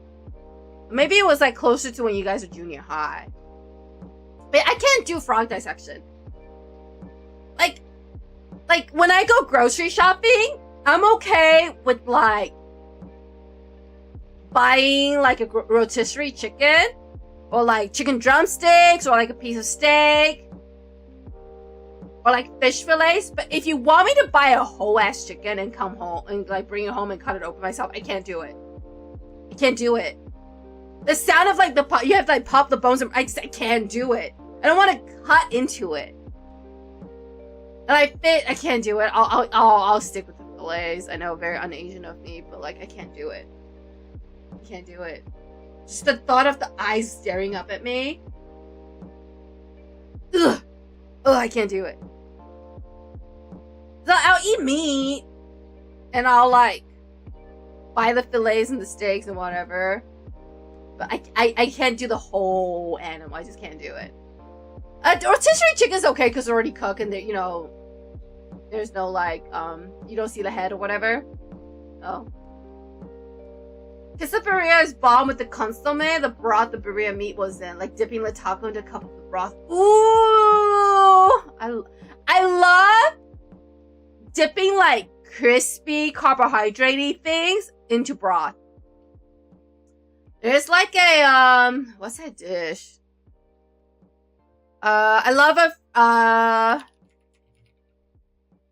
a French dip sandwich.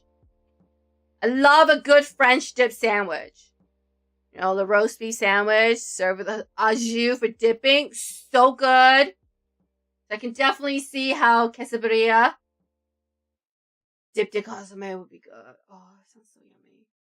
I love a good French dip. We did frog dissection and the tiny squid dissection in my school. I can't do it. This is why I can never be a doctor. Mom said you don't want to go to medical school. I'm like, how?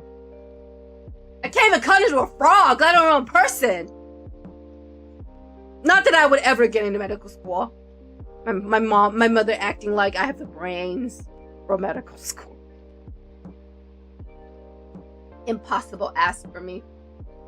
Adding chile verde is my go-to. Always go to every Mexican food. Ooh, I love chile verde on enchiladas. It's so yummy. So yummy. Muto, are you hungry? Because I'm hungry. I'm so hungry. I want a French dip. Roast beef. Grilled onions.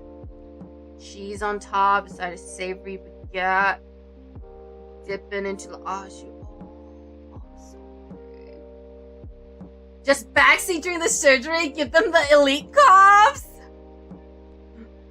Can't give the commands if I don't know how to do it myself.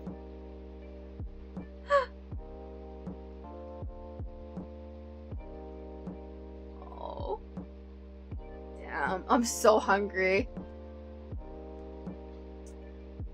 Oh, I want another round. I'm beating this deer up.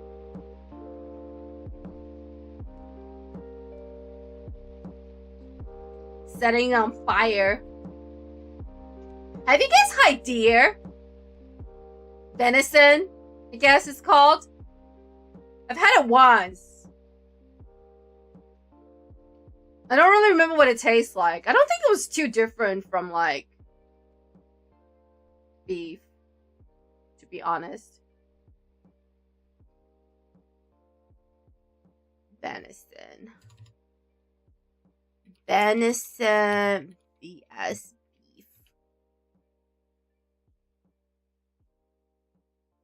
Oh, it's leaner. What is venison deer meat? Let's see. Okay, it is venison. Yeah. And it's really funny when you defeat the boss, it drops meat. It says dropping venison for us. No, have you guys had venison? I don't really remember. I feel like it's kind of like steak. It was like a stew. So like, I don't know. Just checking my garden right now. Got a strawberry the heck of that. Looked like it got direct injected with the GMOs. Oh, it's strawberry season now, isn't it? Is it strawberry season right now? I feel like it's always strawberry season though. I feel like it's always strawberry season, not gonna lie.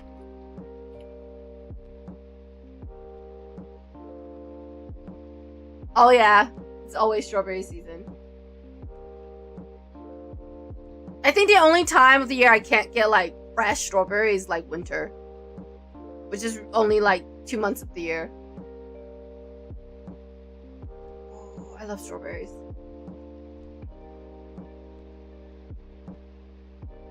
Okay. How do you keep birds from eating your strawberry, Brondo? My mom tried to plant strawberries once. And I don't know what bird got to it, but birds got to it. So we gave up. Now we just have a peach tree that the squirrels try to eat. How do you keep birds from eating your strawberry? I don't eat a lot of deer meat, so I can't say much. Me neither. I think I only had like once or twice.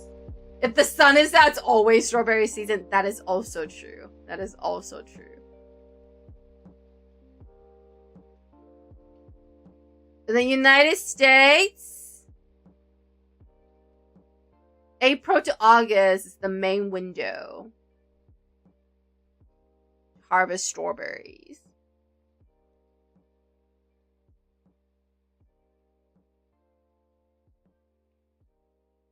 I I love strawberries. I think they're so cute.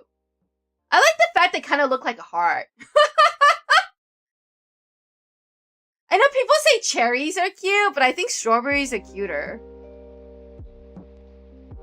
I think strawberries are cuter. They look like a little heart. And I know cherries look like hearts too, but I don't know. Strawberries are just so cute. They're so cute. I love the color of strawberries. I bust out the net. Helps a bit, but the best way is to keep a net with supports on it to keep them away. My strawberries are pretty out of the way, so they don't go for them much. I see. I see. Well, netting is the solution.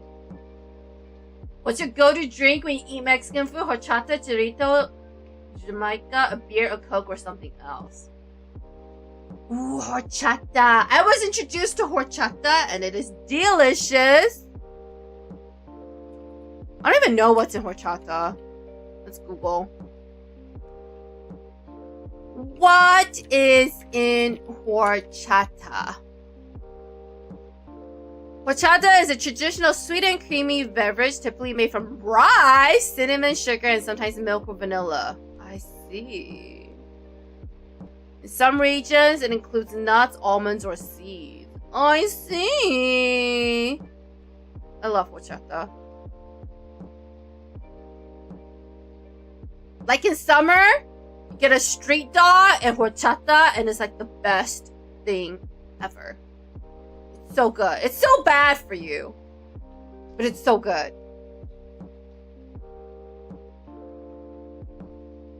So yummy.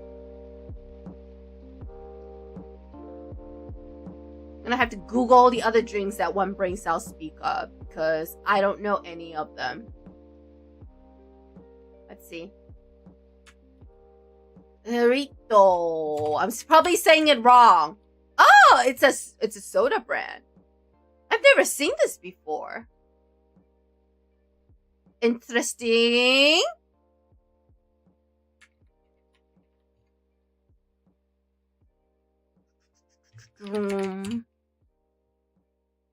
Wow. All of these I've never heard of before.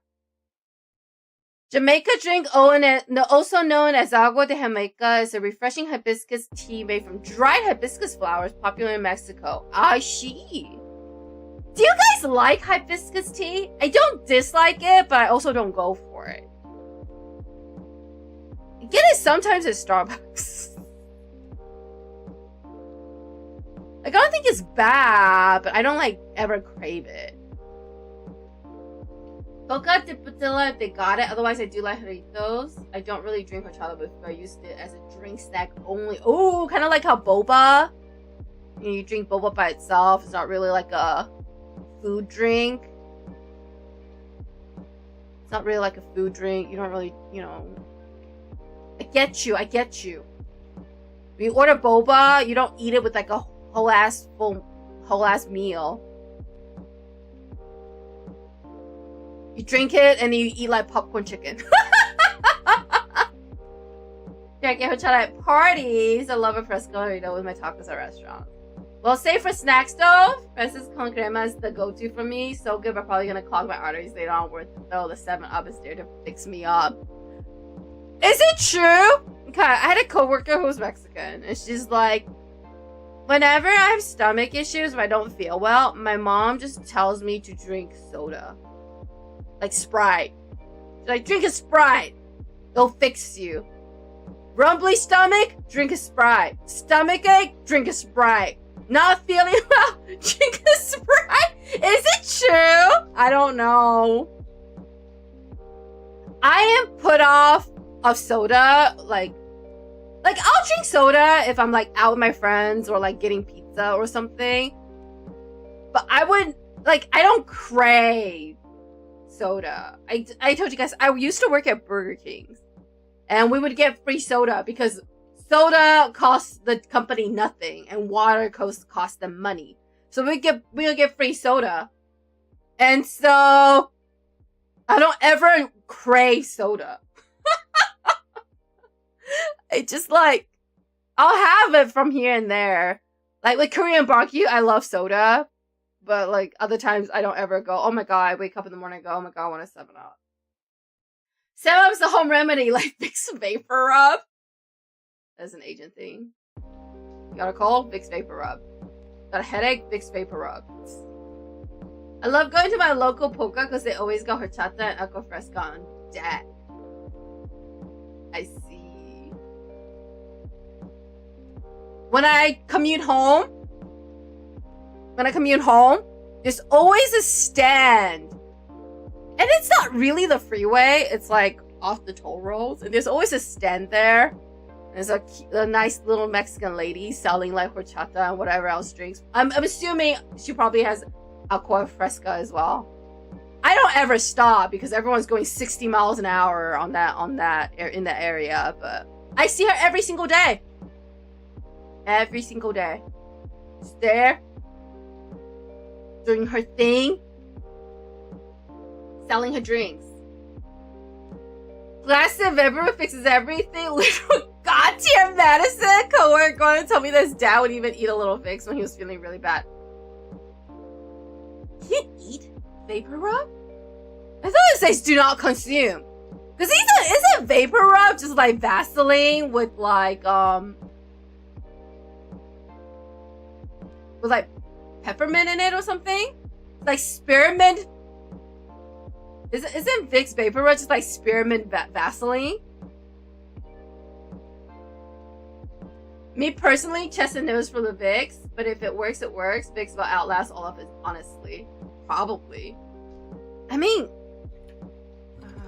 what is Vicks Vapor Rub made of?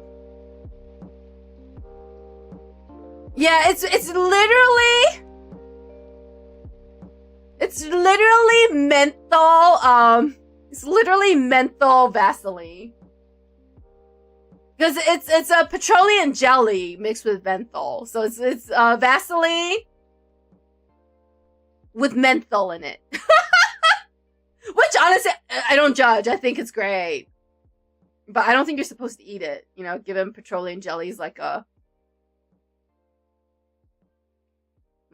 byproduct.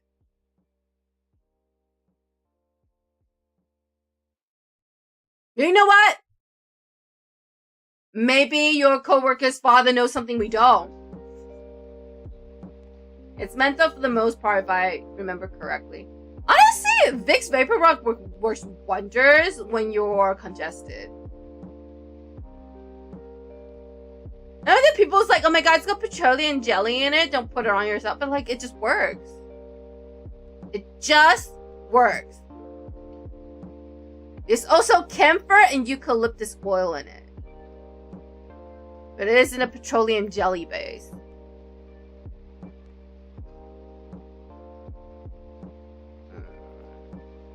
Got another chest.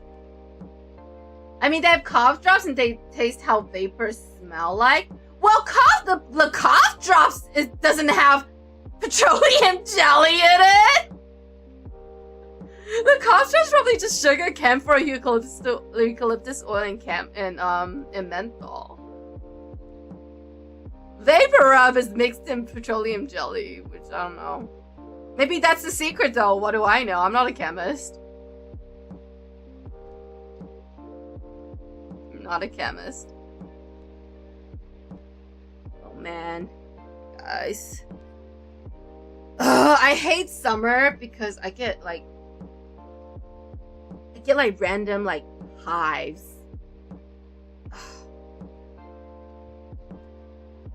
Not like very badly, but it's like, ugh, it's so irritating. Another classic my family would use is pico. That was 7-Up would always save you when you got a throw up. Certified Bronto seal approval. What is it? God.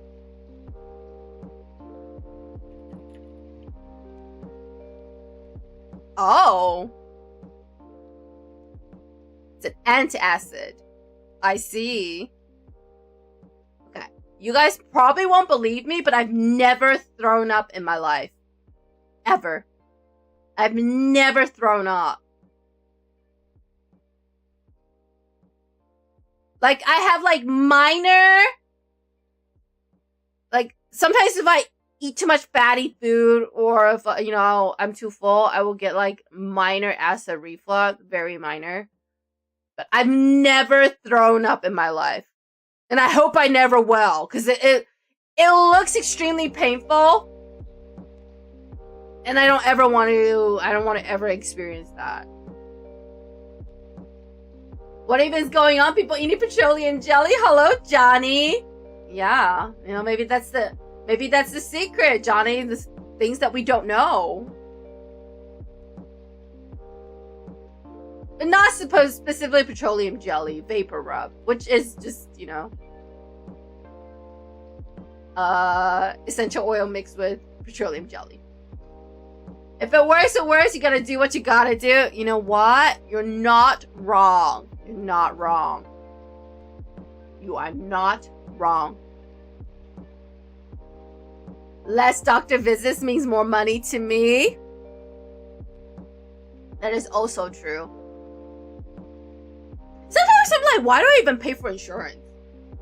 Like, I pay so much in insurance. I go to a doctor and they're like, that'll be $35 for the 10 minutes you spend here. And I'm like, I know it will be more if I don't have insurance, but this is insane. This is insane. This is insane! Absolutely insane. So I feel you, One Brain Cell. I feel you. Growing up for me, throwing up was horrible. Always feel like scissors were cutting my stomach from the inside. Now I'm immune to throw up and can do it easy. I don't know if that's a good thing. I don't know if that's a good thing. I just feel like, you know, when you throw up, your stomach acid is coming up, and that's gotta be painful. It's gotta be painful, yeah. So far in my life, I've been privileged enough not to throw up, and knock on wood, I hope I never do, because it does not seem pleasant. It does not seem pleasant at all. It looks painful. It looks like a mess. I don't know. You get used to it. Yeah. I get nauseous. Because you guys know, I have really bad motion sickness. I get nauseous. And I'll feel like I'm going to throw up, but I've never actually thrown up. Yeah, I get used to it. I hope my condolences, I hope, it doesn't occur as often now. I hope it doesn't occur as often now for you. Man. Not be me. And I hope it'll never be me. I hope it'll never be me.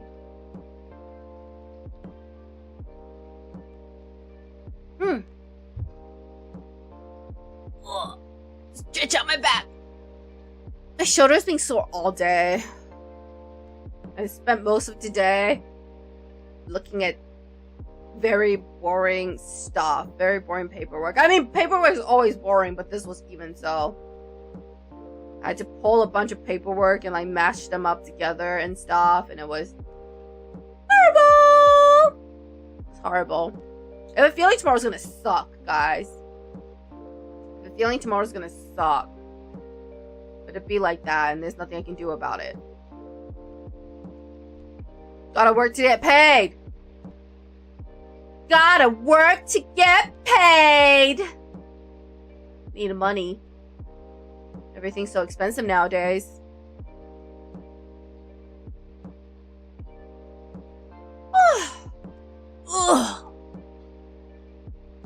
Oh, I still have the page open. How to cook cactus. It's so funny.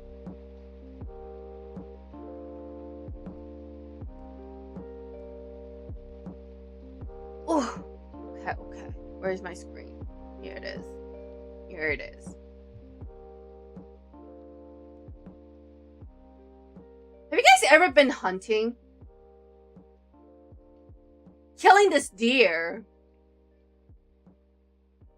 reminded me of one of my old co-workers who hunted on the weekends. And he would always like bring in food that he cooked with his like with his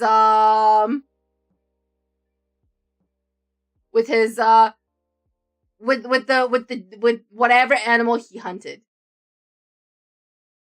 I can't imagine being a hunter though. I can't imagine killing a live animal. I'm not a vegetarian though. So I'm like, yeah, I'll eat meat, but I can't imagine killing an animal myself to eat meat. I know, hypocritical. But yeah. I don't know if you guys ever been hunting. I've never been hunting. I've been fishing. Fishing's like, I don't know how people enjoy fishing. It was really boring to me. It was really boring to me. Like, when you go fishing, you just spend all the time waiting. And I hate waiting. I hate waiting. I have no patience. I have patience when it comes to some stuff, but like with fishing, no, I don't really have patience with that. Johnny, you're up. I'm assuming Brondo's never been hunting either. Have you been fishing, Brondo? Have you ever been fishing? I don't know. I know there are people out there who really enjoy fishing, but I guess I'm not one of them. It's not, I don't know, there's not enough going on for me when you fish. I guess, okay, what I don't like about fishing isn't so much that you have to wait. It's the fact that you don't know how long you have to wait. I'm okay with waiting if there's like if you know how long you have to wait. But you have to kind of just wait indefinitely until something happens. I can't do that. I hate it. I hate it. So, I'm sure fishing's a great sport for some. But it's just not for me. It is not for me. Not for me.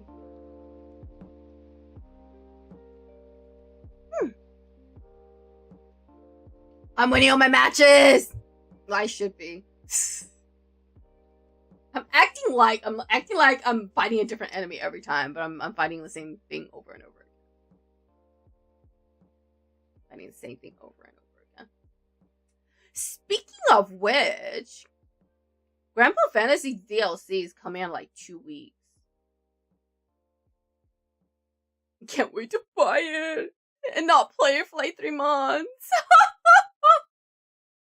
Fishing with friends is fun, just out there hanging out. I never caught anything because I sucked. I did see a boat get stranded in the water as they were shutting off their super loud engine.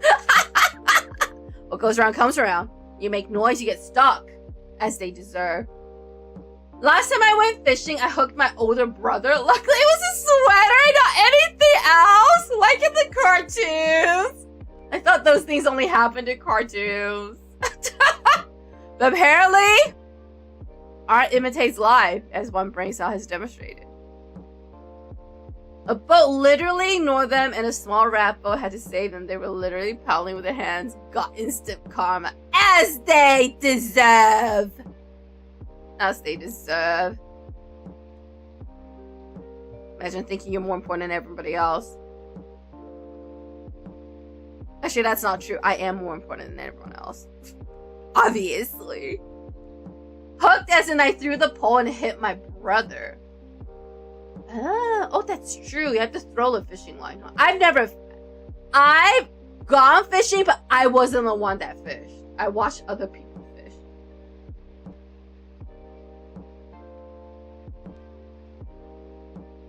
Did you end up with anything after you unhooked the hook from your brother, One Brain Cell? Did you catch any fish? My parents went fishing for rainbow trout. And I think like after 5 hours they caught one. It tasted delicious though. I was just bored the entire time because I think I was like 10. You know, fishing's not exactly stimulating. It's not exactly a stimulating activity for a 10-year-old child. I was very bored. This was pre-cell phone and pre-iPad. Nope, I got nothing. It's the journey that counts, and you got a cool story out of it. Looking at your brother. We weren't fishing for long. I see. Did you go fishing on a boat, or was it just kind of like on this, like, you know, by a lake? Like Hannah Montana said, it's about the climb. That is true. It's about the journey, not the end, or something like that. Or something like that. You know, I used to think, I've never watched Hannah Montana, by the way. But I know what Hannah Montana is. And I always thought it was so interesting that just by, like, taking off her glasses and her wig and putting on a wig, that no one knew it was her. It's like, kind of look the same. Like, how does no one know they're the same person? I don't get it. Is there, like, an explanation for how no one know they're the same person? Because, like, how can you not tell they're the same person? You know? Like, how? I don't get it. Remember my friend was showing off a trout he caught? Progressido fish had its spine bent almost 90 degrees. Little homie looked like the moon in the background of this picture. You know, there's this girl who made reels, and they're like, and it's like posing with my bread, like how men pose with their fish. And it's the funniest thing ever. Like, no way. I think it's cute how, like, when people go fishing and they come back with their loot and they're like so proud, they pose with it and they take pictures. But this girl, like, took a series of, like, videos and photos where she posed with, like, the loaf of bread that she baked, like how men pose with their fish, and it's like the funniest thing ever. If you haven't seen it, I recommend looking it up. Let me see who it is. Let me see if I can find the creator's name.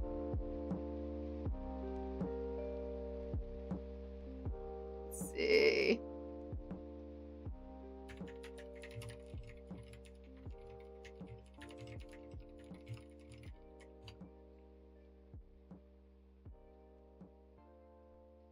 The trend is posing with my sourdough like men do with fish.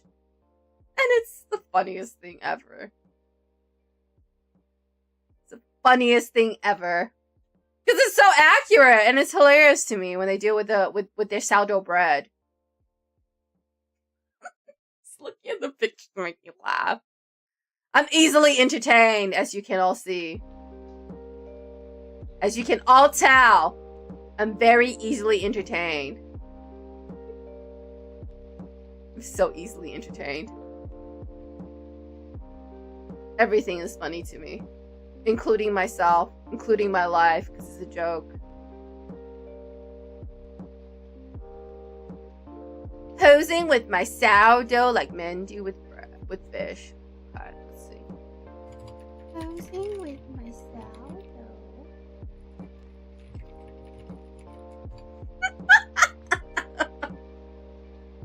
Why am I so easily entertained? I don't understand. I don't understand. Oh, that is a good looking loaf of sourdough bread.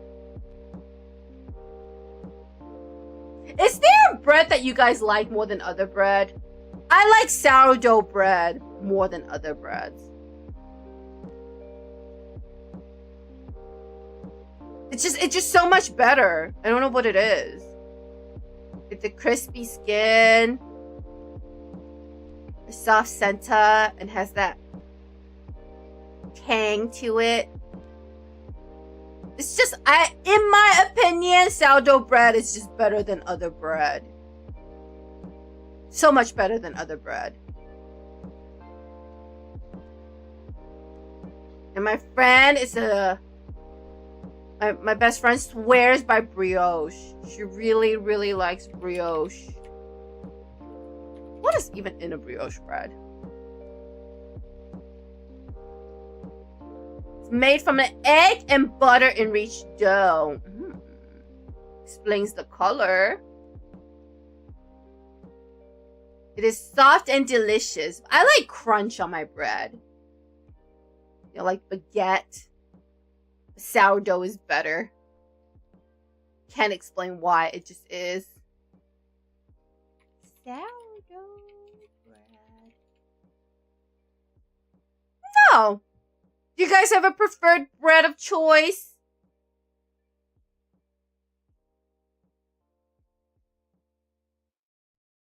Some people are a fan of like dark bread. Ooh, pumpkin sourdough bread. That looks yummy.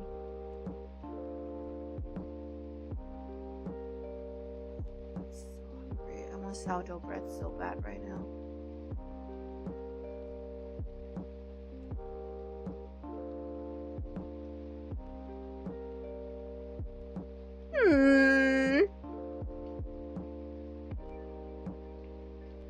Chewy texture. Oh, I do like the chewy texture of sourdough. I just get store-bought sliced bread. I like whole wheat bread. Ooh. Do you like toasted bread or do you prefer it untoasted? I like my bread toasted. I don't really like just bread like by itself. You know, like straight out of the bag. Unless I'm making a PB&J. But I prefer my bread toasted. Cause I like the crunch. I like the crunch.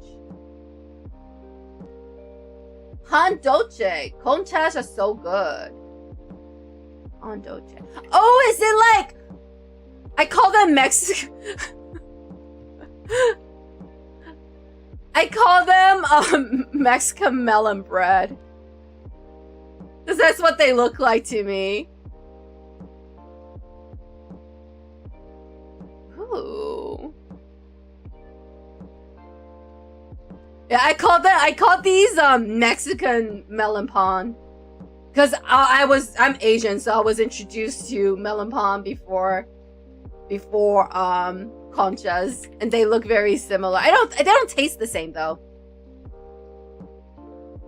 They don't taste the same. And their texture's not quite the same either. But they look very similar. I only toast it when I make a Nutella sandwich with sliced bananas. Really know how to enjoy life, don't ya? Don't ya? I really like toast with butter on it. Like just butter on it, nothing else. Like sometimes I just want a piece of like white bread. And I just want to toast it. And then put butter on it. And call it a day. And it's so good. I don't know why. It's the simple things in life. Conchas is so pretty though. I like the colors. I've only had concha like twice in my life. Small pieces. Perquitos and polvorones for pan dulces. What is a polvorones?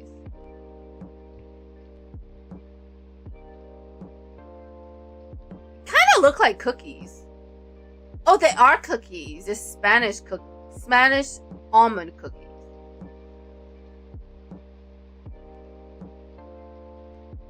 Is that considered bread? If it's a cookie. It's a cookie.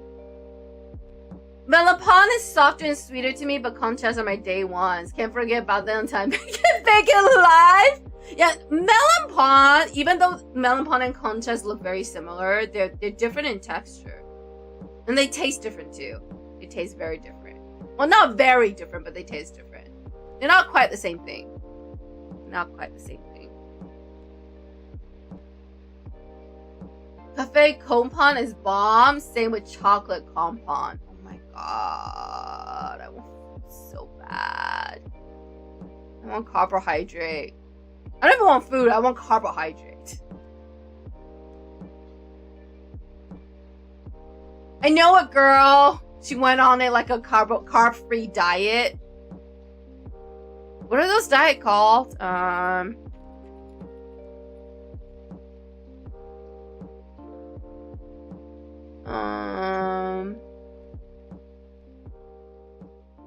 yeah, she went on a carb-free diet to get skinny, and I'm like, I would rather die. Like, I would rather be fat than not eat carbs. Like, I can't live without carbs. Bread, pasta. Like, I try not to eat too much carb. If you tell me, like, you can't eat carb ever, I will be very upset. Chocolate da abuelita. What is this? Oh, you know it's good because it's got a picture of a grandma on it. You know it's good if it's got a picture of grandmama on it. Anything with grandmama on it will taste delicious. Is this just hot chocolate? Oh, it is hot chocolate. There's cinnamon flavor in it.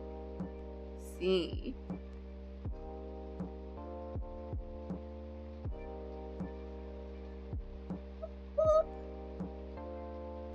Oh. Wow. Can't believe I've been here for almost 3 hours and I've talked about nothing but food. It's crazy. Ibarra! Okay, Ibarra I do know.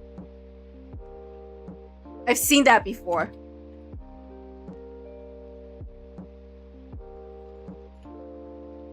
Yeah, I've seen this one before. I've never had it, but my coworker will bring it into work.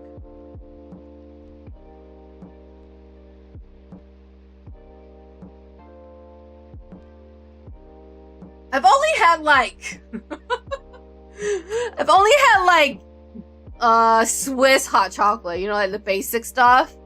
The thing that comes in a packet and it's got like marshmallows in it. I've never had these type. I've had Nestle hot chocolate, I think. Is that what it's called?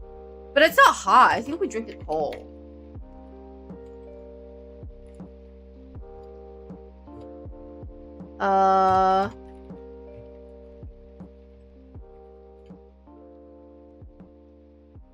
Nesquik chocolate powder. No, Milo chocolate malt. I used to drink a lot of Milo when I was younger.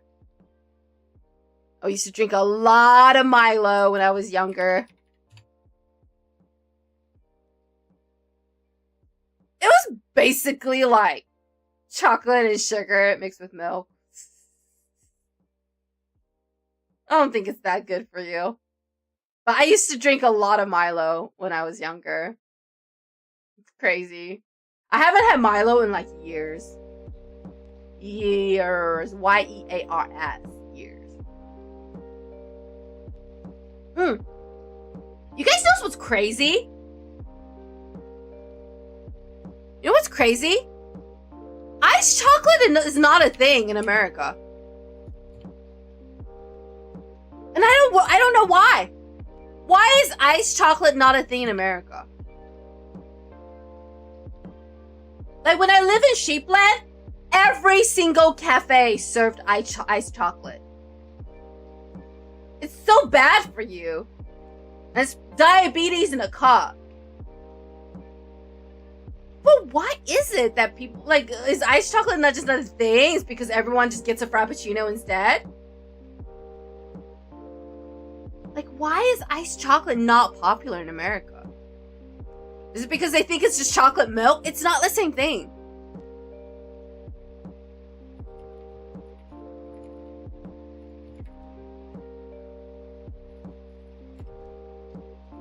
Like, it's so popular in Sheepland. But no one, I can't find any place that sells it here. Or do people, or is it because Americans just prefer milkshakes? The milkshakes are so thick. Sometimes you just want, you know, a cool chocolatey drink. Would you get Nesquik or chocolate milk for chocolate powder? And I think Nesquik was quite popular. For some reason, we always got Milo. I like Nesquik strawberry milk. I know it's weird because they're famous for...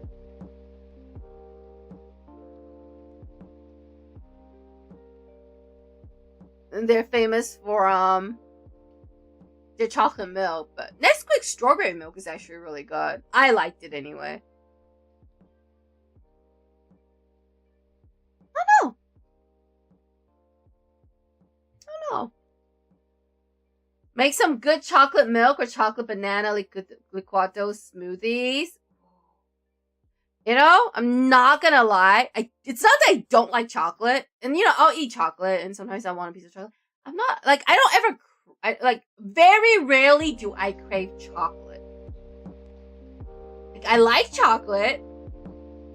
But if I go to, like, a dessert store, like, you know, get cupcakes or, like, a cake or whatever, or ice cream, I never go, I want chocolate ice cream. Or, like, chocolate cake. Or, like, you know what I mean? I never really go for chocolate. I don't know what it is. Sometimes I think chocolate is just too rich. Maybe? But I do like a good, like, brownie if it's crispy on the edges. That is good. Ooh, I haven't had brownies in so long. It's so hard to find, like, brownies that doesn't get dry.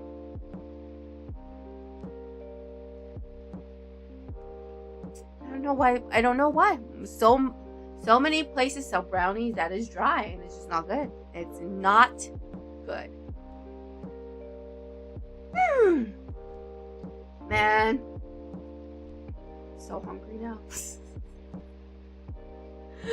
Why are we talking about food at 10 p.m.? Almost 10 p.m.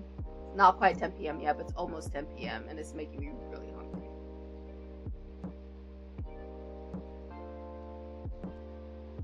You know what? I'm not a fan of banana splits either. I like banana by itself. I don't really like banana with, like, things on it. I don't know why. I also don't like banana flavored things. I like bananas, but I don't like banana flavored things. Same thing with cherry. I like cherries, but I don't like cherry flavored things. It doesn't taste good. It's weird. It has this, like, weird, like, licoricey taste to it. My tia used to make frozen chocolate bananas growing up. They were so bomb. I can't see how that's delicious. But I would prefer just, like, a frozen banana. I don't know. Okay, so the reason is I feel like chocolate goes with vanilla. Obviously, if you present me with a chocolate banana, I'll eat it. Like, I'm not complaining. But there's something in me that feels like chocolate goes with vanilla. You know, chocolate needs to go on vanilla ice cream. Chocolate needs to go on, I don't know, vanilla cake. I don't know why. I have no explanation for this. But if I'm gonna eat, like, a frozen chocolate treat, I feel like it needs to be filled with vanilla ice cream. I feel like bananas go with honey, and then chocolate go with vanilla. It's my personal opinion. You can say that I'm wrong, but I feel that I'm right.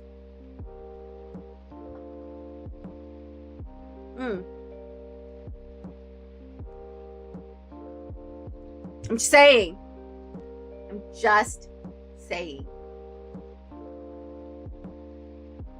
Banana with honey. Yummy. Banana with chocolate? It's alright. Chocolate with vanilla. Yummy. For a while, I was addicted to Haagen-Dazs. You know, I don't know if you guys know. The Haagen-Dazs sell these, like,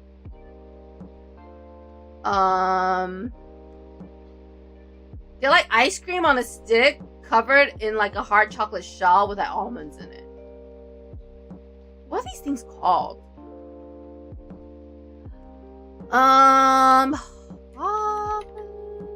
That is not Haze by Haagen-Dazs. Ice cream bars, I think. The milk chocolate almond bar. I was obsessed with them for the longest time. I still like them, but I don't go out of my way to get them anymore. They're yummy. Maybe that's why I don't really like banana with a chocolate. I feel like they need to be with vanilla ice cream. feel like that is just the way to go. Haagen-Dazs vanilla milk chocolate almond bar. Take your sweet time. Yeah, I don't think it's gonna last for much longer when I take it out of the freezer. It's kind of gonna melt everywhere. I think they made ones with like strawberry in between the chocolate and the ice cream, and then like caramel in between the chocolate ice cream, but it's not the same. It's not the same. It's too much going on. And they made one with like chocolate ice cream on the inside with chocolate shell on the side. It's not the same. Not the same. It should just be good old vanilla ice cream on the inside. Am I basic? Probably. Probably.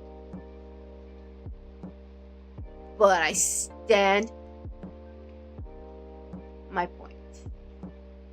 Haagen-Dazs? Best we're able to get was Great Value ice cream. Too rich for my blood.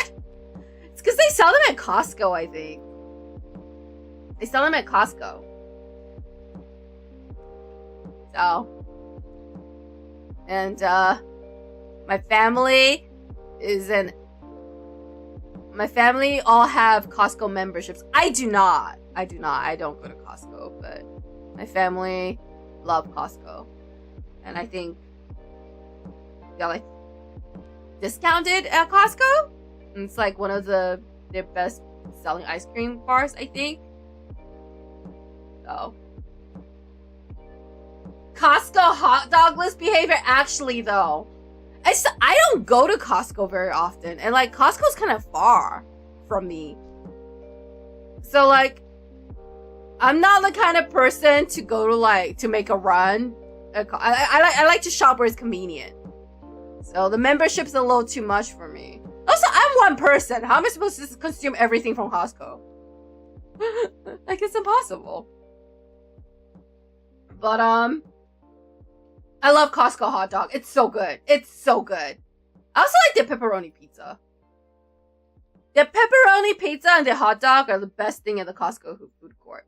It's so good. The chicken bake is not as good. Definitely go for the hot dog and pizza. Subway in Canada is selling footlong hot dogs. I thought Subway's supposed to be healthy. You know, Subway eat fresh. Hot dogs aren't very fresh. I mean, they can be, I suppose, but like, I guess Subway no longer wants to be a symbol of health. How can you even finish a footlong hot dog? I can't. When I go to Subway, I can't even fit. I get like the 6 inch, and I can barely finish it. Let alone footlong. Now, when I go get banh mi from like the Vietnamese restaurants, I can only eat half of it. It's so much bread. I'm just one person. I'm just one person.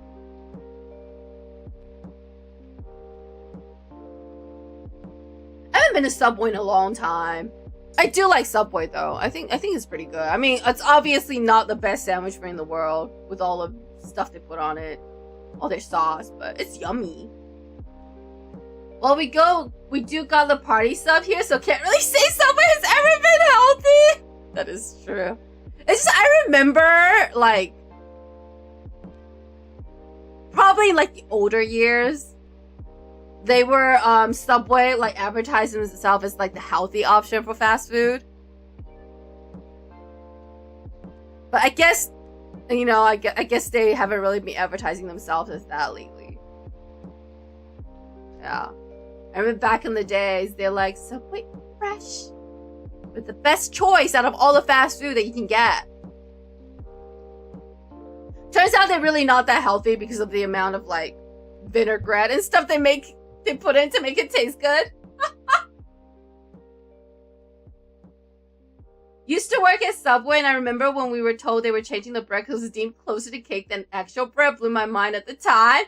Is that why the bread tastes so good? It's because, you know, lots of sugar. Subway. So I do like Subway though. I'm not one to like shit on Subway. I just think it's funny that they're going the footlong hot dog route. When for the longest time they were like, we're the healthy alternative to McDonald's. This is a while ago though. Maybe I'm showing my age here. But I told you guys, I'm an old lady. I'm a grandma. Okay, maybe not so much of grandma, but definitely an elderly lady. Definitely an elderly lady. What was your favorite thing to get at Subway when you worked there? I kind of just go with the flow every time. I'm like, oh, I don't know. I'm gonna go and see what feels right at Subway. So I don't really have a go-to at Subway. I know some people have go-tos at Subway. They always get the same thing at Subway. I'm not one of them. I'm not one of them. Subway cookies are actually quite good. They're bad for you, but they're actually quite good.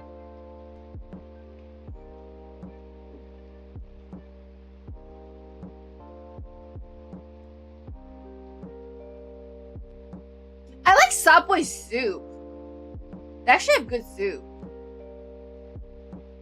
But it's also, I don't know if that is because their soup is actually good, or is it because just like most fast food restaurants don't offer soup.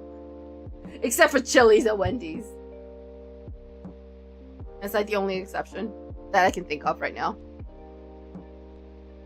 I guess you can get oatmeal McDonald's, but that's not really soup.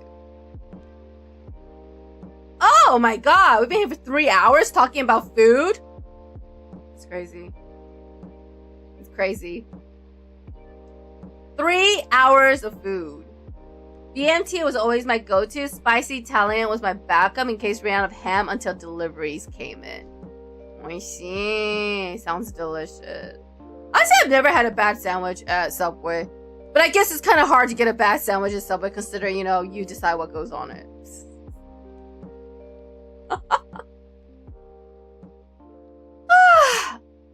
All right. Can't believe we talked about food for 3 hours. That's crazy. Crazy. But, you know, it be like that. Be like that. Food is a universal topic. Always hungry and I always want food. Yeah, that is it for tonight. That is it for tonight. Thank you for joining me, sitting here as I keep clicking on the screen, and the same thing just loops over and over again in the background. I'm sure it's very exciting for all. You know, once in a while we do a just chatting. Once in a while we do a just chatting. The Subway soup was actually goated. I always got a loaded baked potato soup when they had it in the cycle. I think I always got the broccoli and cheese. Like, it was just good to dip your sandwich into. I don't know. Like, it went well with the sandwich. But I like the loaded baked potato too. Yeah, I think Subway had good soup. And it's cheaper than Panera. So. Oh my god, I'm in the same position for so long. Ami Mare. Yeah, Ami Mare indeed, Brondo. But yeah, that is it for tonight. That is it for tonight. Thank you for joining me. Talking about nothing, really, as usual. My just chattings are like about nothing. And about like, I don't even know what topic we're talking about. Just whatever. Whatever comes up. Wherever it goes. I can't believe we talked about food for 3 hours. First time for everything. Oh yeah, we will be back on Sunday with Clear Obscure Expedition 33, where we continue our journey, our expedition, where I don't really know what's going on with the game, to be honest. Our expedition, most of the people in our expedition has gone bye-bye, and we are, I don't know, in some village right now, talking to tiny little creatures. Yeah! So yeah, we'll be back on Sunday, where we failed to parry and dodge as usual in Clear Obscure Expedition 33. And yeah, no stream on Saturday. Sorry, I'm very busy this week. Yeah, have a great day or great night wherever you are. Thank you all so much for coming. I appreciate you all. And I will see you guys in my next stream. Good night, and I'll see you next time. Bye.